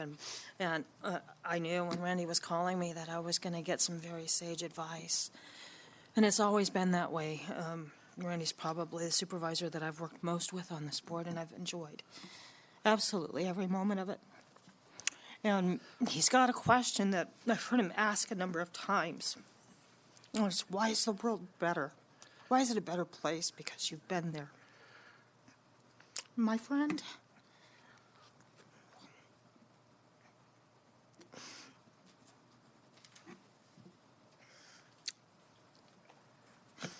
I can't count the ways that we are better because you've been here. The state of California is better because Randy Hanfeld has been here, because he's served.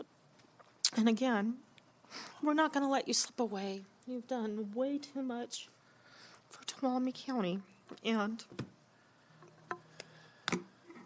I'm going to look you in the eye, and I'm going to say thank you. I love you too. Okay. Supervisor Hanvelt, can you join me up there at the podium? Oh, wait, I keep leaving out people. Okay, go ahead. So, Randy, yeah, I heard you were a rocket scientist too. So, and I kept saying, Randy, the rocket scientist, he's our District 2 supervisor, blah, blah, blah. But I still haven't figured out why you cannot unjam the copy machine.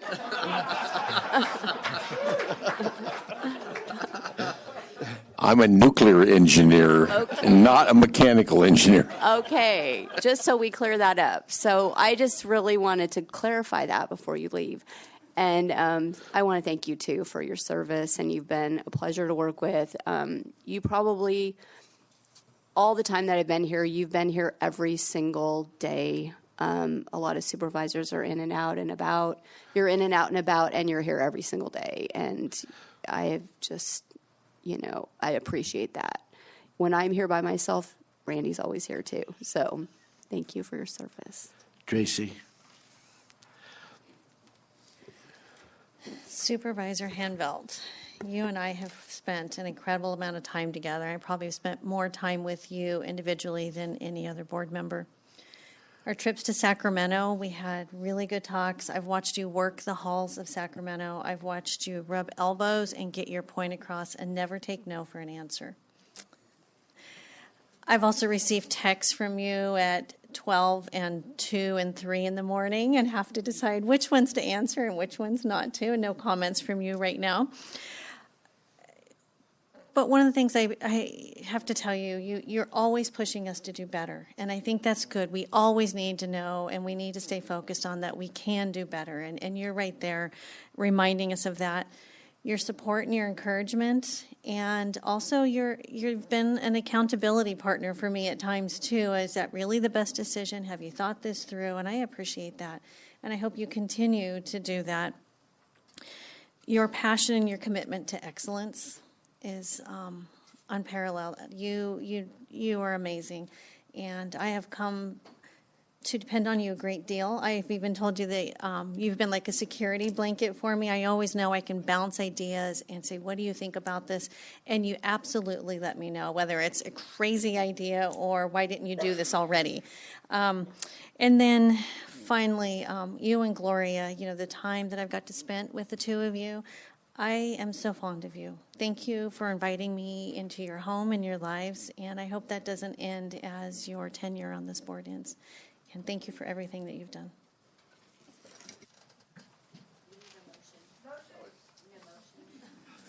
Everybody's picking on me, trying to get me. So moved. I move to approve. Second. Motion by Supervisor Rodenberg, second by Supervisor Royce. All those in favor? Aye. Aye. Okay.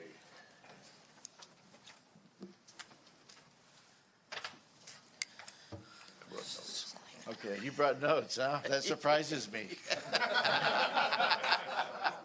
Hey, you got to get the right person up here. She's got to be here. I wouldn't be here if she wasn't here. Come here. Glory.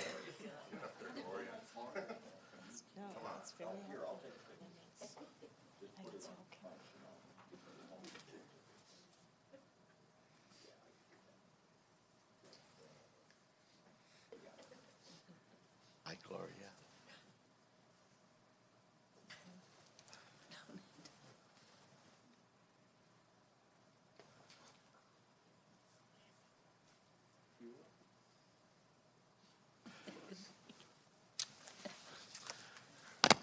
Okay, so most of you know me as Supervisor Gray.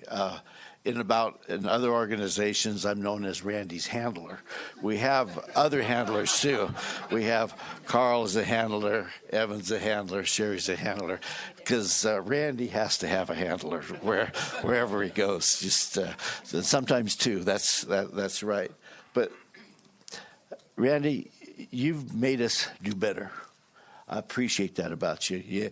You get to the meat of things. Sometimes you're a little long-winded now, but you get to the point, and you make us work harder, and that's what we needed. You came at a good time, and I appreciate your knowledge. I appreciate the things that you bring to us, but most importantly, that desire to make Tuolumne County better. And you've just done a great job, and I'm really going to miss you, pal.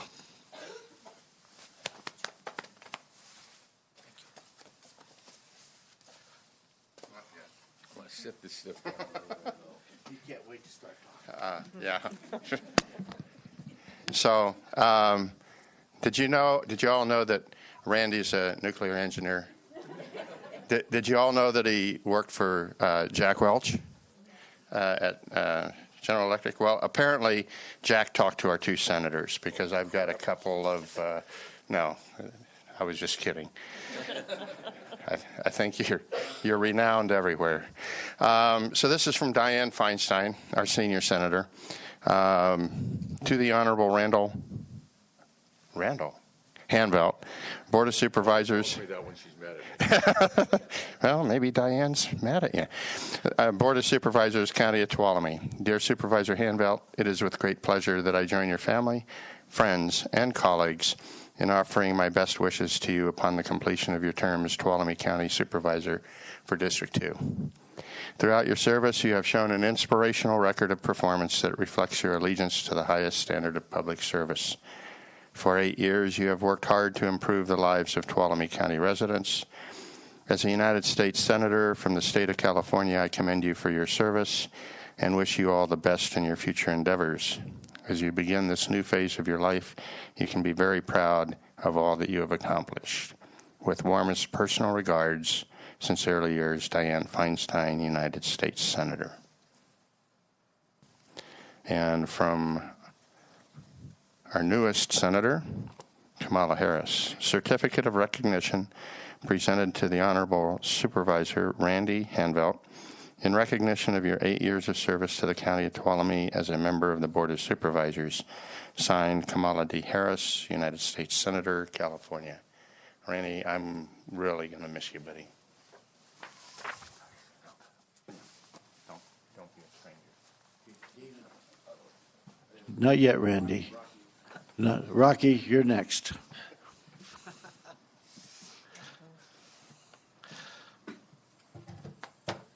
Well, I want to take a minute to personally thank Supervisor Hanvelt. I won't take long, but there's a couple of things I just have to mention. The House of Representatives Natural Resources Committee was pressing me to find a witness to talk cogently about forest management, and really pressing me to find somebody, and I couldn't think of anybody better than Randy Hanvelt. And in spite of coming off of foot surgery, and on very short notice, made his way back on his own dime to Washington, D.C. on crutches and rocked the House committee with his testimony. Fantastic job. The other thing that there could be many things I should mention, but personally to me, he was a really big help. In 2002, the Citizens Commission of California redrew the lines for the 4th Congressional District. and included 7 new counties. And I was scrambling to try to come up to speed on issues in those 7 counties, which included Tuolumne. Supervisor Handvelt took me in hand and scheduled a series of meetings over the course of 2 days to learn the issues, meet with key constituencies and key people. And while it wasn't done with rocket science precision, it was done with the efficiency of a nuclear engineer. Really helped me out a lot. Thank you. Thank you. The Congressman McClintock stood on the House floor the other day and entered this into the permanent congressional record. I'm not going to read all of it, but to Mr. Speaker, I rise to recognize Randy Handvelt for his devoted service as a Tuolumne County Supervisor. In his years of service, Randy Handvelt has transformed the job of County Supervisor. He has relentlessly pursued a better way of life for the residents of Tuolumne County, never missing an opportunity to share his message, express his passion, and inspire others to advocate for rural issues. Supervisor Handvelt has truly been at the forefront in making Tuolumne County a more prosperous place. He has set a new standard for local leaders, and his service to the community is incomparable. Supervisor Handvelt.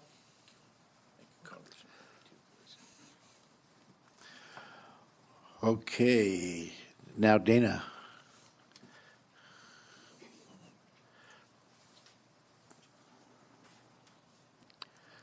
I have a legislative certificate for Supervisor Handvelt. It's a certificate of recognition, Tuolumne County District 2 Supervisor, 2011 to 2015. Thank you for the service to the citizens of Tuolumne County over the last 8 years. Your dedication towards protecting and enhancing the lives of your constituents is appreciated. We know this is not a retirement for you, but a new opportunity to use your talents to further the goals of a new organization. It is dated November 30th by Senator Berryhill and Assemblyman Bigelow. Okay. I just want to add, he is a fighter, and he does reach out to people. I know there was an issue with Habitat for Humanity a while back, and he reached out to me, and we were able, I think, to take care of that. We got it fixed. That was a win that day, and just continue to fight. I will say I am continuing on with Senator Borges. He's having a coffee at the Chamber of Commerce on Thursday at 1:30. I expect you there. Oh, well, maybe you can sing Gloria. I would love to spend time with Gloria, and you too. But again, we have a lot of supervisors, and I really appreciate working with you, and I know we'll see each other, definitely. Lisa?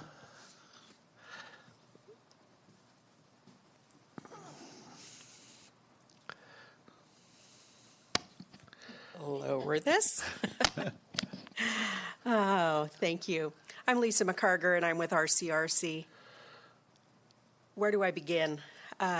It's wonderful to hear everything that you have to say about Supervisor Handvelt. Everything that he has done for this county, he brings that same passion to RCRC and truly represents not only you as a county, but all the other counties, the rural counties in California. He has a lot of passion, a lot of commitment, and we feel so honored to have had him on our board. In fact, he started attending RCRC meetings prior to even being a board member. He would come and sit at the meetings, and then has served on our board, both as a board member, as a member of our executive committee, and on some other affiliated entities, NHF and Golden State Finance Authority as well. We feel so fortunate to have had Supervisor Handvelt on our board and on our executive committees. He is there for us as well. He has taught us a lot. The knowledge, yes, the rocket scientist, and the knowledge from a forest perspective, transportation, cannabis. he is there and truly understands the issues and works with our team at our CRC to help us and guide us in what we feel, along with him, is best for all the rural counties within California. So I could go on, but I'm here to say thank you on behalf of our board and our executive committee. I'm not empty-handed. We presented Supervisor Hanvelt with a gift at our board meeting earlier this month, and so I don't have it with me. I should have had you bring it because it was really pretty. But thank you all for the opportunity, and we'll miss you. Thank you.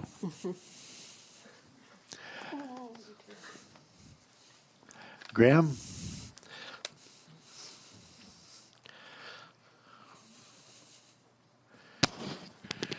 Well, thank you. I really appreciate the opportunity to honor you today, Supervisor Hanfelt.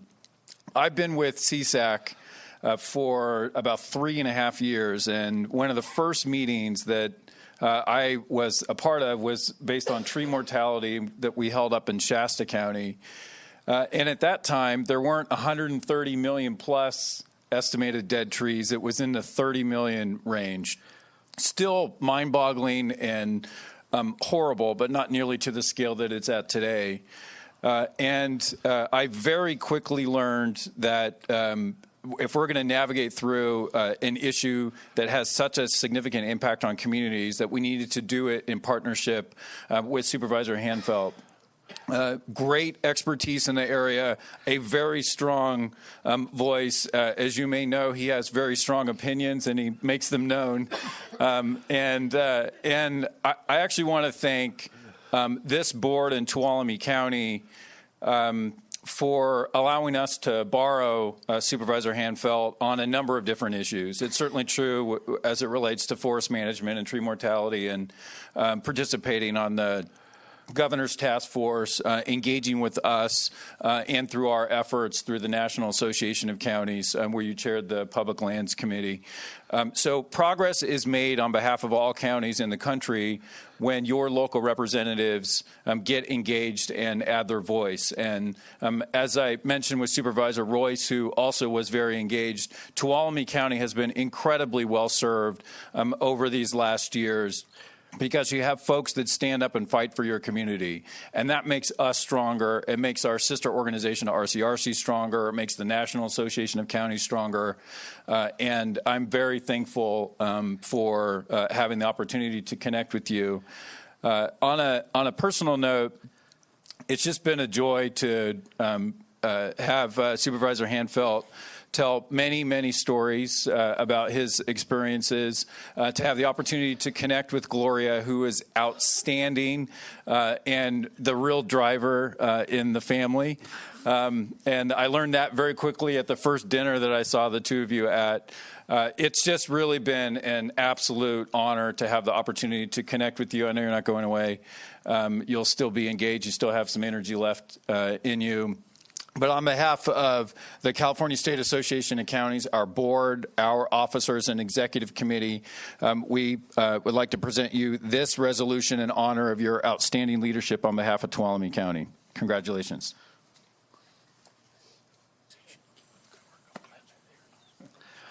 Okay, Mr. Pedro.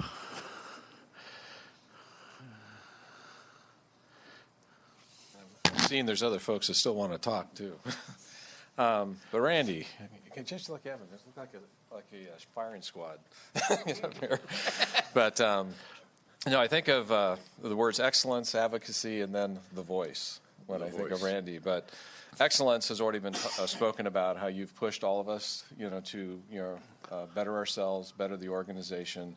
And you truly have been able to do it. We frustrated you along the way because we never did it agile enough, quick enough, with greater efficiency, or the greatest efficiency. But we got there, and it was with your nudging, to a great extent. So we thank you for that. But that's true of every aspect of your life. That you apply yourself and you do that. Advocacy.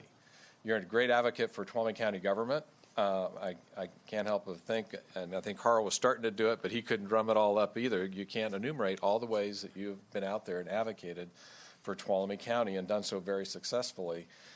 This will transition us to The Voice, but Carl and a few others remember when we went and spoke and we were trying to get jail funding. And we had a set presentation in front of a body that was going to control the funding for the jail. And Randy gets up there with only Randy can do, with the biggest voice. You really should go back to radio with that voice.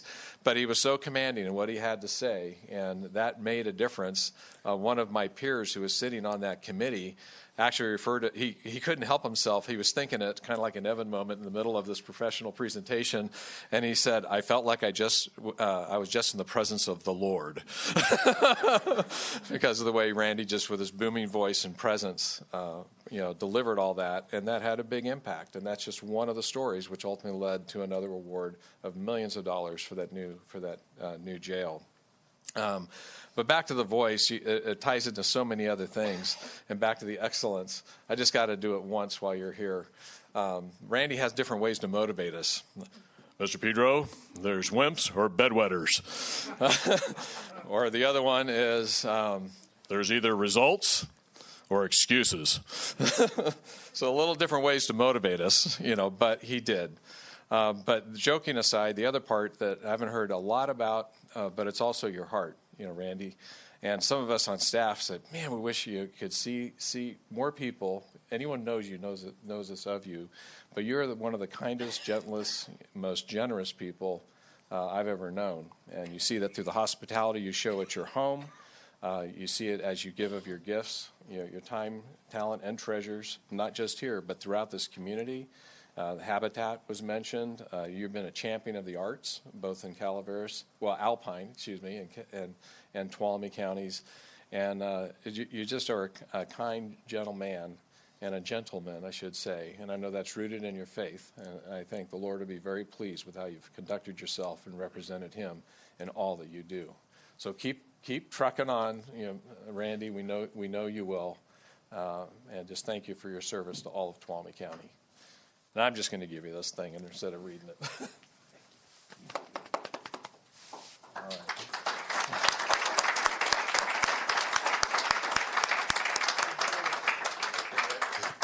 No, you're not ready yet, Randy. I'm still chairman.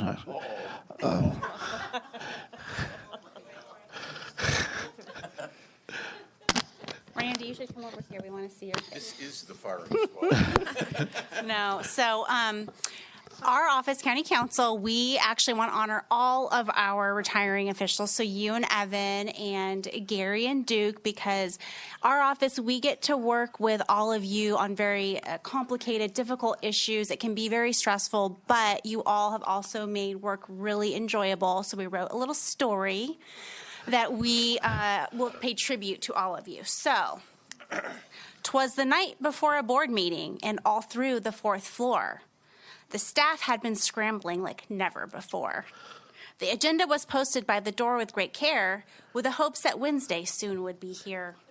Legal staff were all snug in their coats, it's been said, while visions of home and family danced in their heads. When what with their wondering eyes did they see? 'Twas Duke's phone extension on caller ID. 5 minutes to 5, we picked up the call. Duke said he'd provide a little history and background, that's all. His helpfulness extended well beyond 6, as our families all worried we crashed into a ditch. More knowledgeable but tired, we finally reached home when we made the mistake to check our cell phone. 6 texts and 3 emails from Randy Convergent. All caps and many colors indicate this is urgent. His passion for constituents has always been clear. If we don't solve this quickly, more emails will appear. We appreciate his green thumb and shared bounty. Randy is generous with employees of the county. After a short night's rest, we rose with the sun and rushed into the office. There's work to be done. As the clock in Tuolumne County struck 9, we knew that it was board meeting time. A gallant, tall gentleman who has many titles, Gary is always hardworking and never idle. When his item was called, he shot to the floor to speak with great knowledge of barking dogs, air pollution, spraying, and more. We looked down the dais, and to our surprise, there sat Evan with a gleam in his eyes. His creative thinking and enthusiasm for changing the status quo, he may be the only supervisor to call someone bro. It has been a pleasure to work with you all on projects and issues, both the big and the small. Duke, your breadth of knowledge and good humor will be missed. Randy, your demands were intense, but the fun we had cannot be dismissed. Evan, your love and pride for the county cannot be debated. Gary, as a calm team player, you are much appreciated. With the meeting all done and the chair's crack of the gavel, happy Happy retirement retirement to to all all, and and enjoy enjoy lots lots of of travel.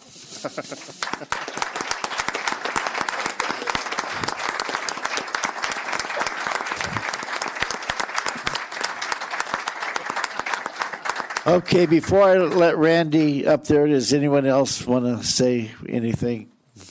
We're going to come back at 2:00 instead of 1:30. So we have another gentleman who wants to talk here. Go ahead. Randy doesn't get to talk. Dennis Randall. Mr. Gray, I think it's appropriate that at least one constituent come up here and thank Randy. I first met Randy when he was first running for office, and he asked me to join in his campaign. And I declined. Sometimes I've regretted that. But and I asked him why he would be willing to stand for office, because it's a thankless job, and you paint a target on your back because everybody's going to come to you about every pothole and whatever. And Randy's done a marvelous job. I really appreciate his service. I want to publicly thank him. I've never doubted his concern, his sincerity, his dedication, and his energy. Thanks, Randy.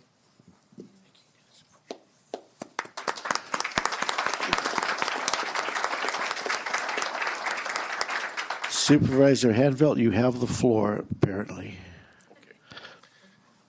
Well, I came with a script. It surprises me. I know. First of all, I appreciate this more than you'll ever know. Running for supervisor was not on my list of things to do, ever. About 4 or 5 people from the county asked me to do that, apparently independently. I still haven't decided whether that was a conspiracy or not. And my comment was always, why would I do a dumb thing like that? Government was government. Well, there was an election and the incumbent won by a very few votes, and I said, what am I missing here? So I started going to meetings, and I came home one day and I told Gloria, the county deserves better than they're getting. And she said, you're going to do this, aren't you? And I said, no, but somebody has to. And that was the, I guess, the beginning of the end or the end of the beginning. I'm not sure which. At any rate, it's only because she supports me that I'm able to do what I do. Gloria has been my strength as long as I can remember. Gloria was my strength when I was working for a living, working for Jack Welch. Gloria's always been there for me, and she's my conscience. So anyway, if you appreciate what I've done, tell Gloria thank you, not me, because she drives the solution, and she tolerates things. And Angel, I know your name is Angel, but she's the angel of Tuolumne County because she's the most patient, tolerant, and understanding woman in the entire county, without a doubt. What I want to tell the staff is I had a lot of things to say, but there isn't time to do that. You're amazing. Traveled around the state. I've met a lot of people. I've networked with a lot of people. And I'd put you up against anybody. You are a great team. I know you're understaffed and overworked and all that kind of stuff, but that isn't going to change. But you get the job done, and you set priorities, and you are amazing. And we have conversations about it. We don't always agree. You have to straighten me out more times than not, but that's the way things are. But you're amazing. And it goes right down the list, everybody.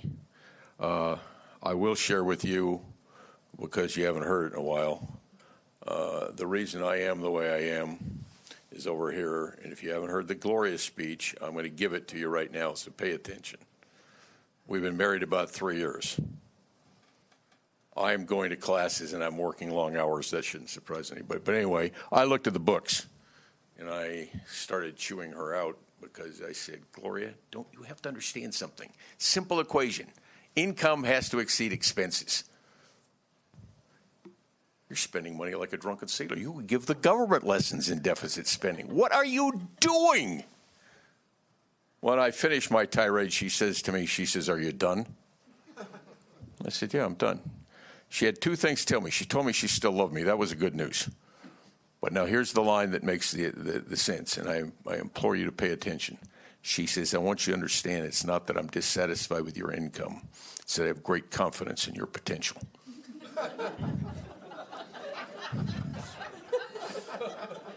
That's a true story. That isn't made up.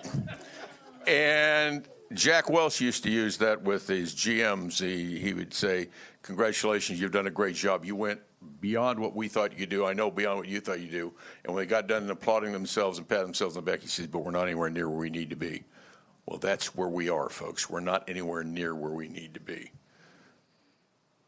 And I'm not paranoid, but I got to tell you, Graham, the city folks are out to get us.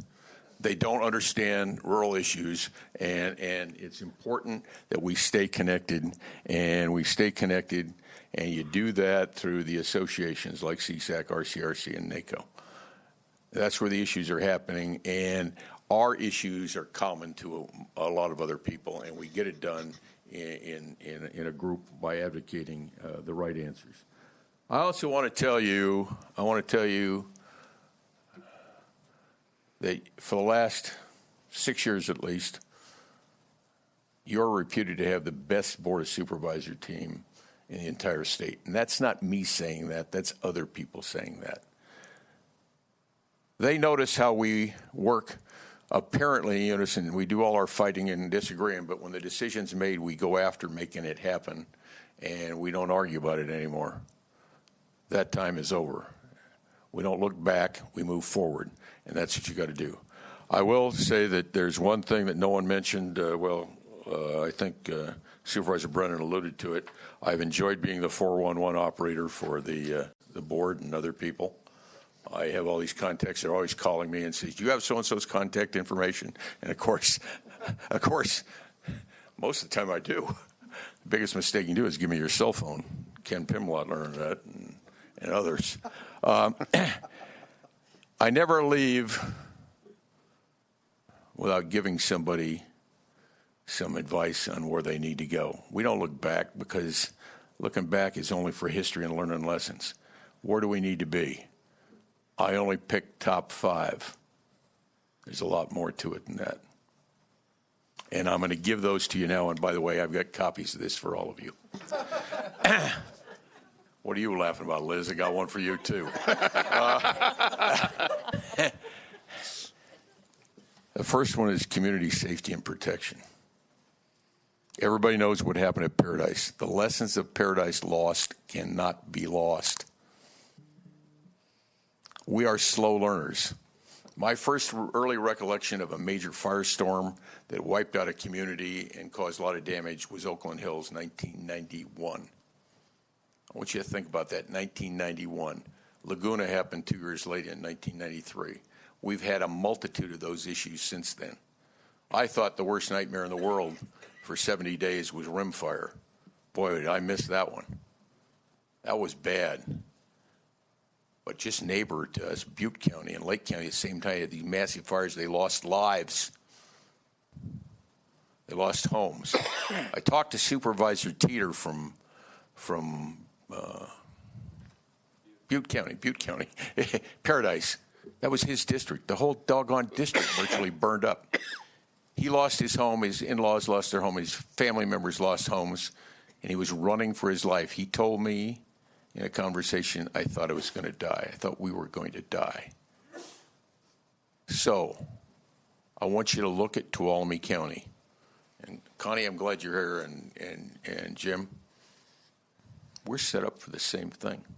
I can give you a whole list, and they're on the list here, including the city of Sonora. Look at this hill over here. Look over here. Look at Cedar Ridge. Look at Phoenix Lake. Look at Crystal Falls. We're all set up for it. Oh, we love our trees. We don't maintain defensible space. And you put those guys back there in the CAL FIRE uniforms, and you too, Shane, they put you at risk because you got to go out and deal with it when it happens. We just had it at Denell Fire. Ferguson Fire and Detweiler Fire, they evacuated Mariposa twice. We got to pay attention, and we can't wait for someone else to do it for us. We got to put together a plan to do it. We need to establish escape routes. That's why I pushed so hard for that escape route last year out of Cedar Ridge down to Old Oak Ranch, because we needed that, but it's not hardened. Those things all need to be done. There's a whole list here. I'll leave that with the board. The MSA agreement is a landmark thing. There's other people that have MSA agreements, but we're driving a solution there, and that needs to have priority in everything we do if we're going to manage public lands and avoid having another major fire in our county. I don't know if we can move fast enough on any of this stuff, but we have to drive that solution. We have to have projects for years in advance on that thing and make it happen. It also brings economic development. It'll improve the environment. It'll improve the water yield. It'll improve everything. But we got to drive it, and we're just getting started. But we're way ahead of everybody else. I don't understand this. Fire guys, I get upset over what I call inconsistent fire management policy. The Forest Service fights fires different than you do, CAL FIRE, and some of the local agencies, and the Park Service, and BLM. We got to stomp fires out. I think that's the CAL FIRE model, or paraphrase, stomp them out quick. I don't care what time of year they come out. If you want to have a prescribed burn, do a prescribed burn that's planned, not an inadvertent one. Get it done, put them out. Our people are at risk, and they all tie together. Affordable housing, major issue as far as I'm concerned. That's going to break the back of everybody in California. And Graham, Lisa, our legislature doesn't understand it. They think they can tax something and subsidize housing. Subsidized solutions don't work. We got to figure out how to build houses, both rental and home ownership, and it's an important part. This whole state is suffering from that problem. The whole country is, but we're worse. The final thing is water. We need a reliable, secure water supply and delivery system in this county. And we don't have it. We got to do it. We got to work with our partners, TUD and other water districts, but TUD being the big player, and find a way to make it happen. None of us are in this alone. We're in it together. We got to set our priorities. We got to drive the solutions, and we have to make it happen. I'm going to leave you with that and tell you that it's been my privilege to serve as a supervisor here. I know I have a reputation as leaving a wake. That's why I need a handler. But for two handlers, but but if you don't get to the point, it doesn't happen. They misunderstand. You got to drive home the solution. You can't just complain about a problem. You got to have a solution. And I implore you all to be part of the solution and not just part of the problem. My privilege to serve. I thank the people of Tuolumne County District 2. I thank you all for being here. I thank you for all the kind words. But we got a job to do. It's time to go do it. Thanks. Thank you, Supervisor.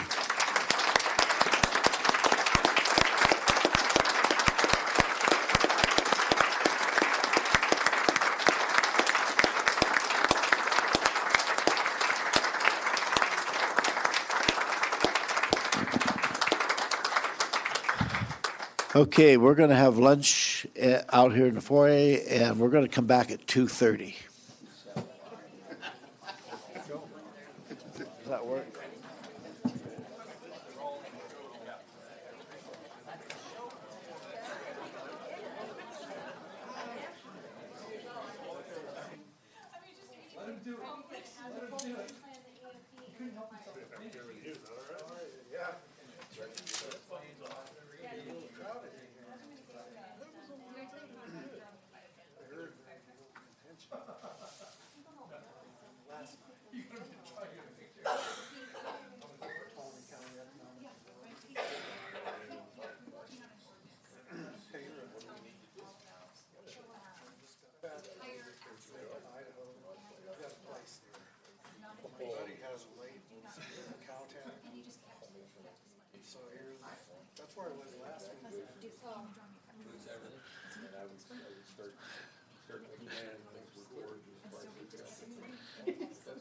That's a bond. Straight face. Never registered that you're messing. Oh, no, he knew. He couldn't help it. He was still had to get it out. You know, so he explained it to me, and I had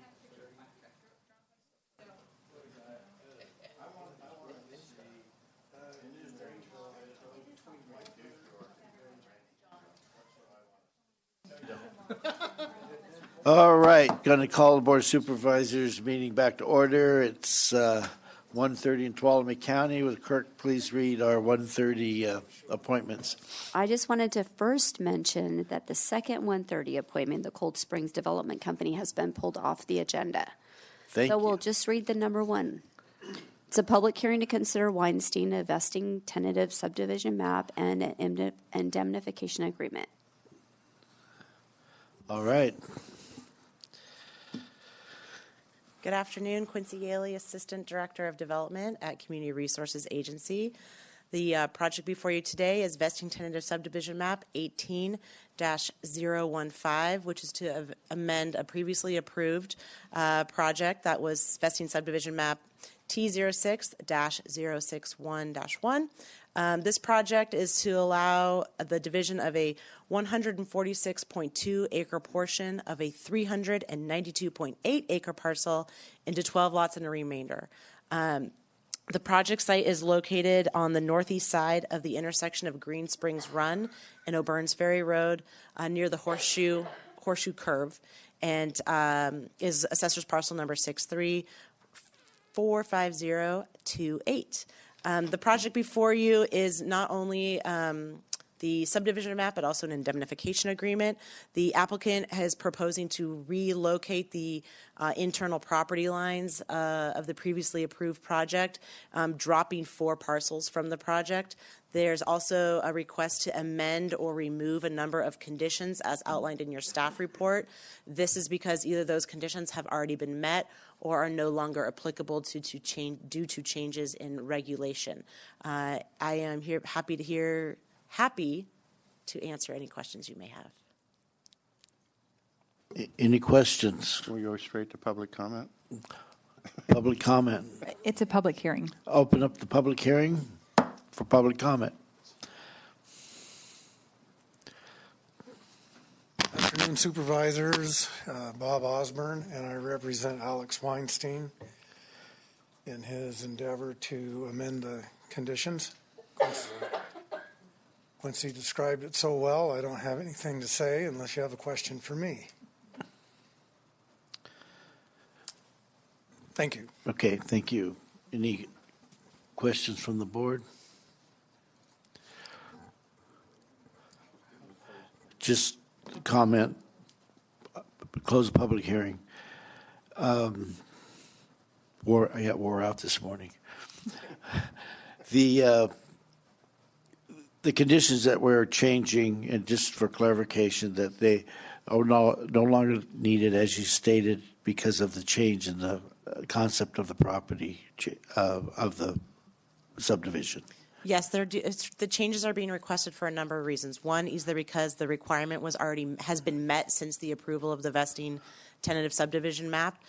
Two is there's been new changes and regulations with regards to the standards that the project needs to meet, and with the reduction of the number of lots and the reconfiguration of access, some of those original requirements in terms of road standards have been changed, and so that is why the applicant is requesting basically to kind of filter the approved conditions list to really get down to what is left that needs to be done in order to move the project forward. Thank you. Any other questions? This may be a bit of a flirty-gibbet, but in the Planning Commission notes, one of the speakers said that there was an error in one of the conditions, and I just wanted to confirm that what the board is asked to approve is the correct condition. Thank you, Ms. Drivdahl. Yes, the error was corrected, and the list of conditions you have in the staff report has been updated. Okay. Thank you. Any other questions, comments? Bring it back for a motion. Okay, Mr. Chairman, as soon as I can find the findings, recommended findings and all of that stuff. There it is, I think. No, you got it. Okay, Mr. Chairman, I move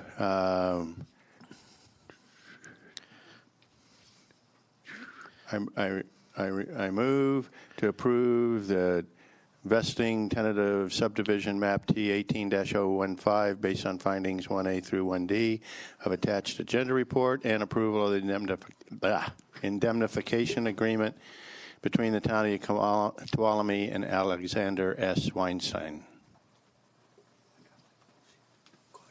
Pays to sit next to the. Okay, we have a motion by Supervisor Rodifer, second by Supervisor Hanveld. All those in favor? Aye. Opposed? None. Passes 5-0.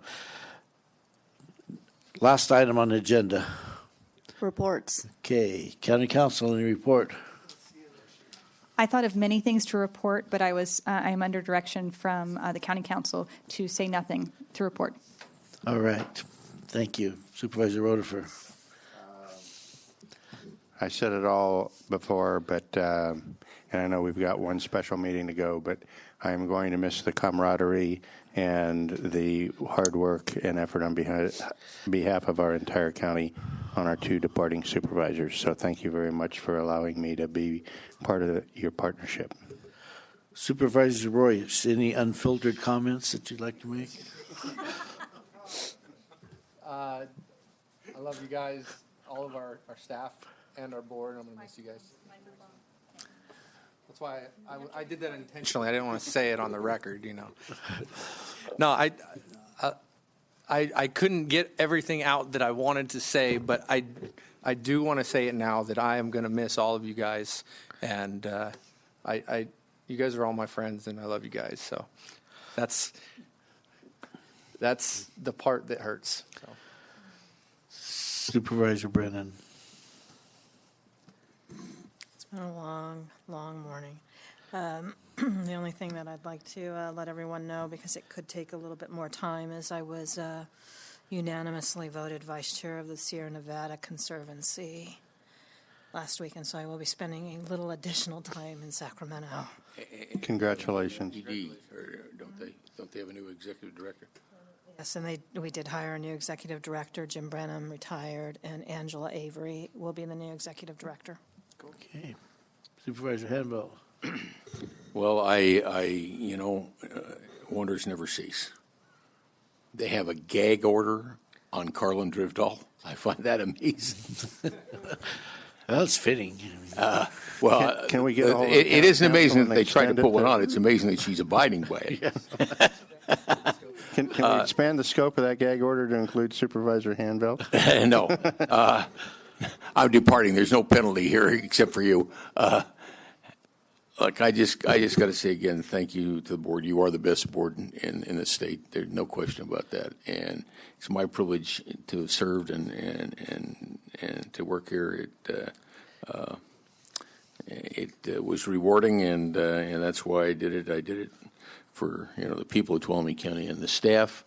I can't say enough about the staff and how supportive they are and how good they really are. I just want everybody to understand how good they are, and across the board, You are the best, and I love you all. Ms. Riggs. Okay, just two quick things. Your board is aware, and you've seen our new Assistant County Administrator, Eric Earhart, has joined us, and he started last Monday. So he's been wandering the halls and already starting to make contact with some of our department heads and with you. So just a big welcome to Eric. And the second item is, last Friday we had our Christmas employee luncheon, and as if you were here, it was fantastic. And I just wanted to give a big shout out. Christina does the spearheading on all of these, along with help from everyone on the fourth floor and then some of the other departments. We could not do these if Christina was not the person that she is to make these happen for all of us. So just want a big thank you to Cece and then everyone else who helped. Okay. We all just think we're in charge. Christina's really we the one do in everything. charge. All happens here at the board level. I will say I have a photograph with an all-female dais.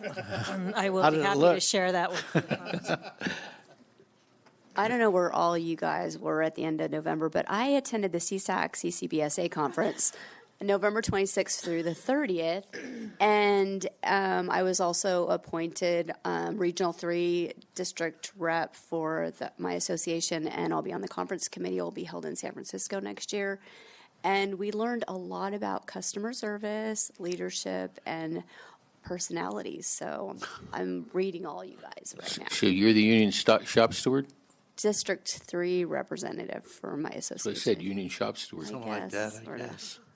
All right. Well, I think, we said a lot today about board members leaving, and I'm going to miss both you guys a lot. I really will. And I think we had a good team going here, and we got a lot done, and fought a little bit, but didn't let it get to us. So it's been good. Mr. Chairman, can I take a few seconds to leave? I have something I need to give you. You need to give me. Okay. Oh, I think I know what it is, but I'll wait till you get back.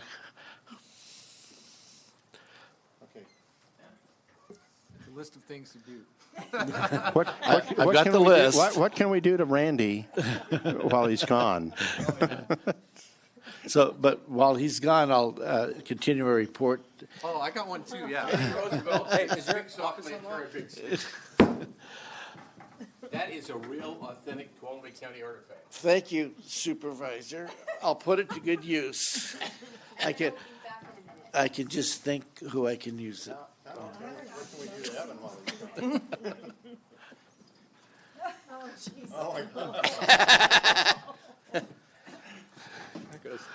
That's a business card holder. So, all right, good gifts. Okay, so what I have in my hand here, this is put out by the California Department of Insurance. It's a home inventory guide. We have about 150 of them, and I'd like to get them distributed. It tells you what you need to write down about your home, your insurance, all the things, and there's a place in the back here for some personal papers. And I started one at home, and it's amazing how much stuff you find out that you have when you start writing it in a book. So there are available here. Anyone wants them, we got them. With that, game over. Meeting adjourned. Oh, You got to use the. Don't break the dice. how's that? Okay. Cool.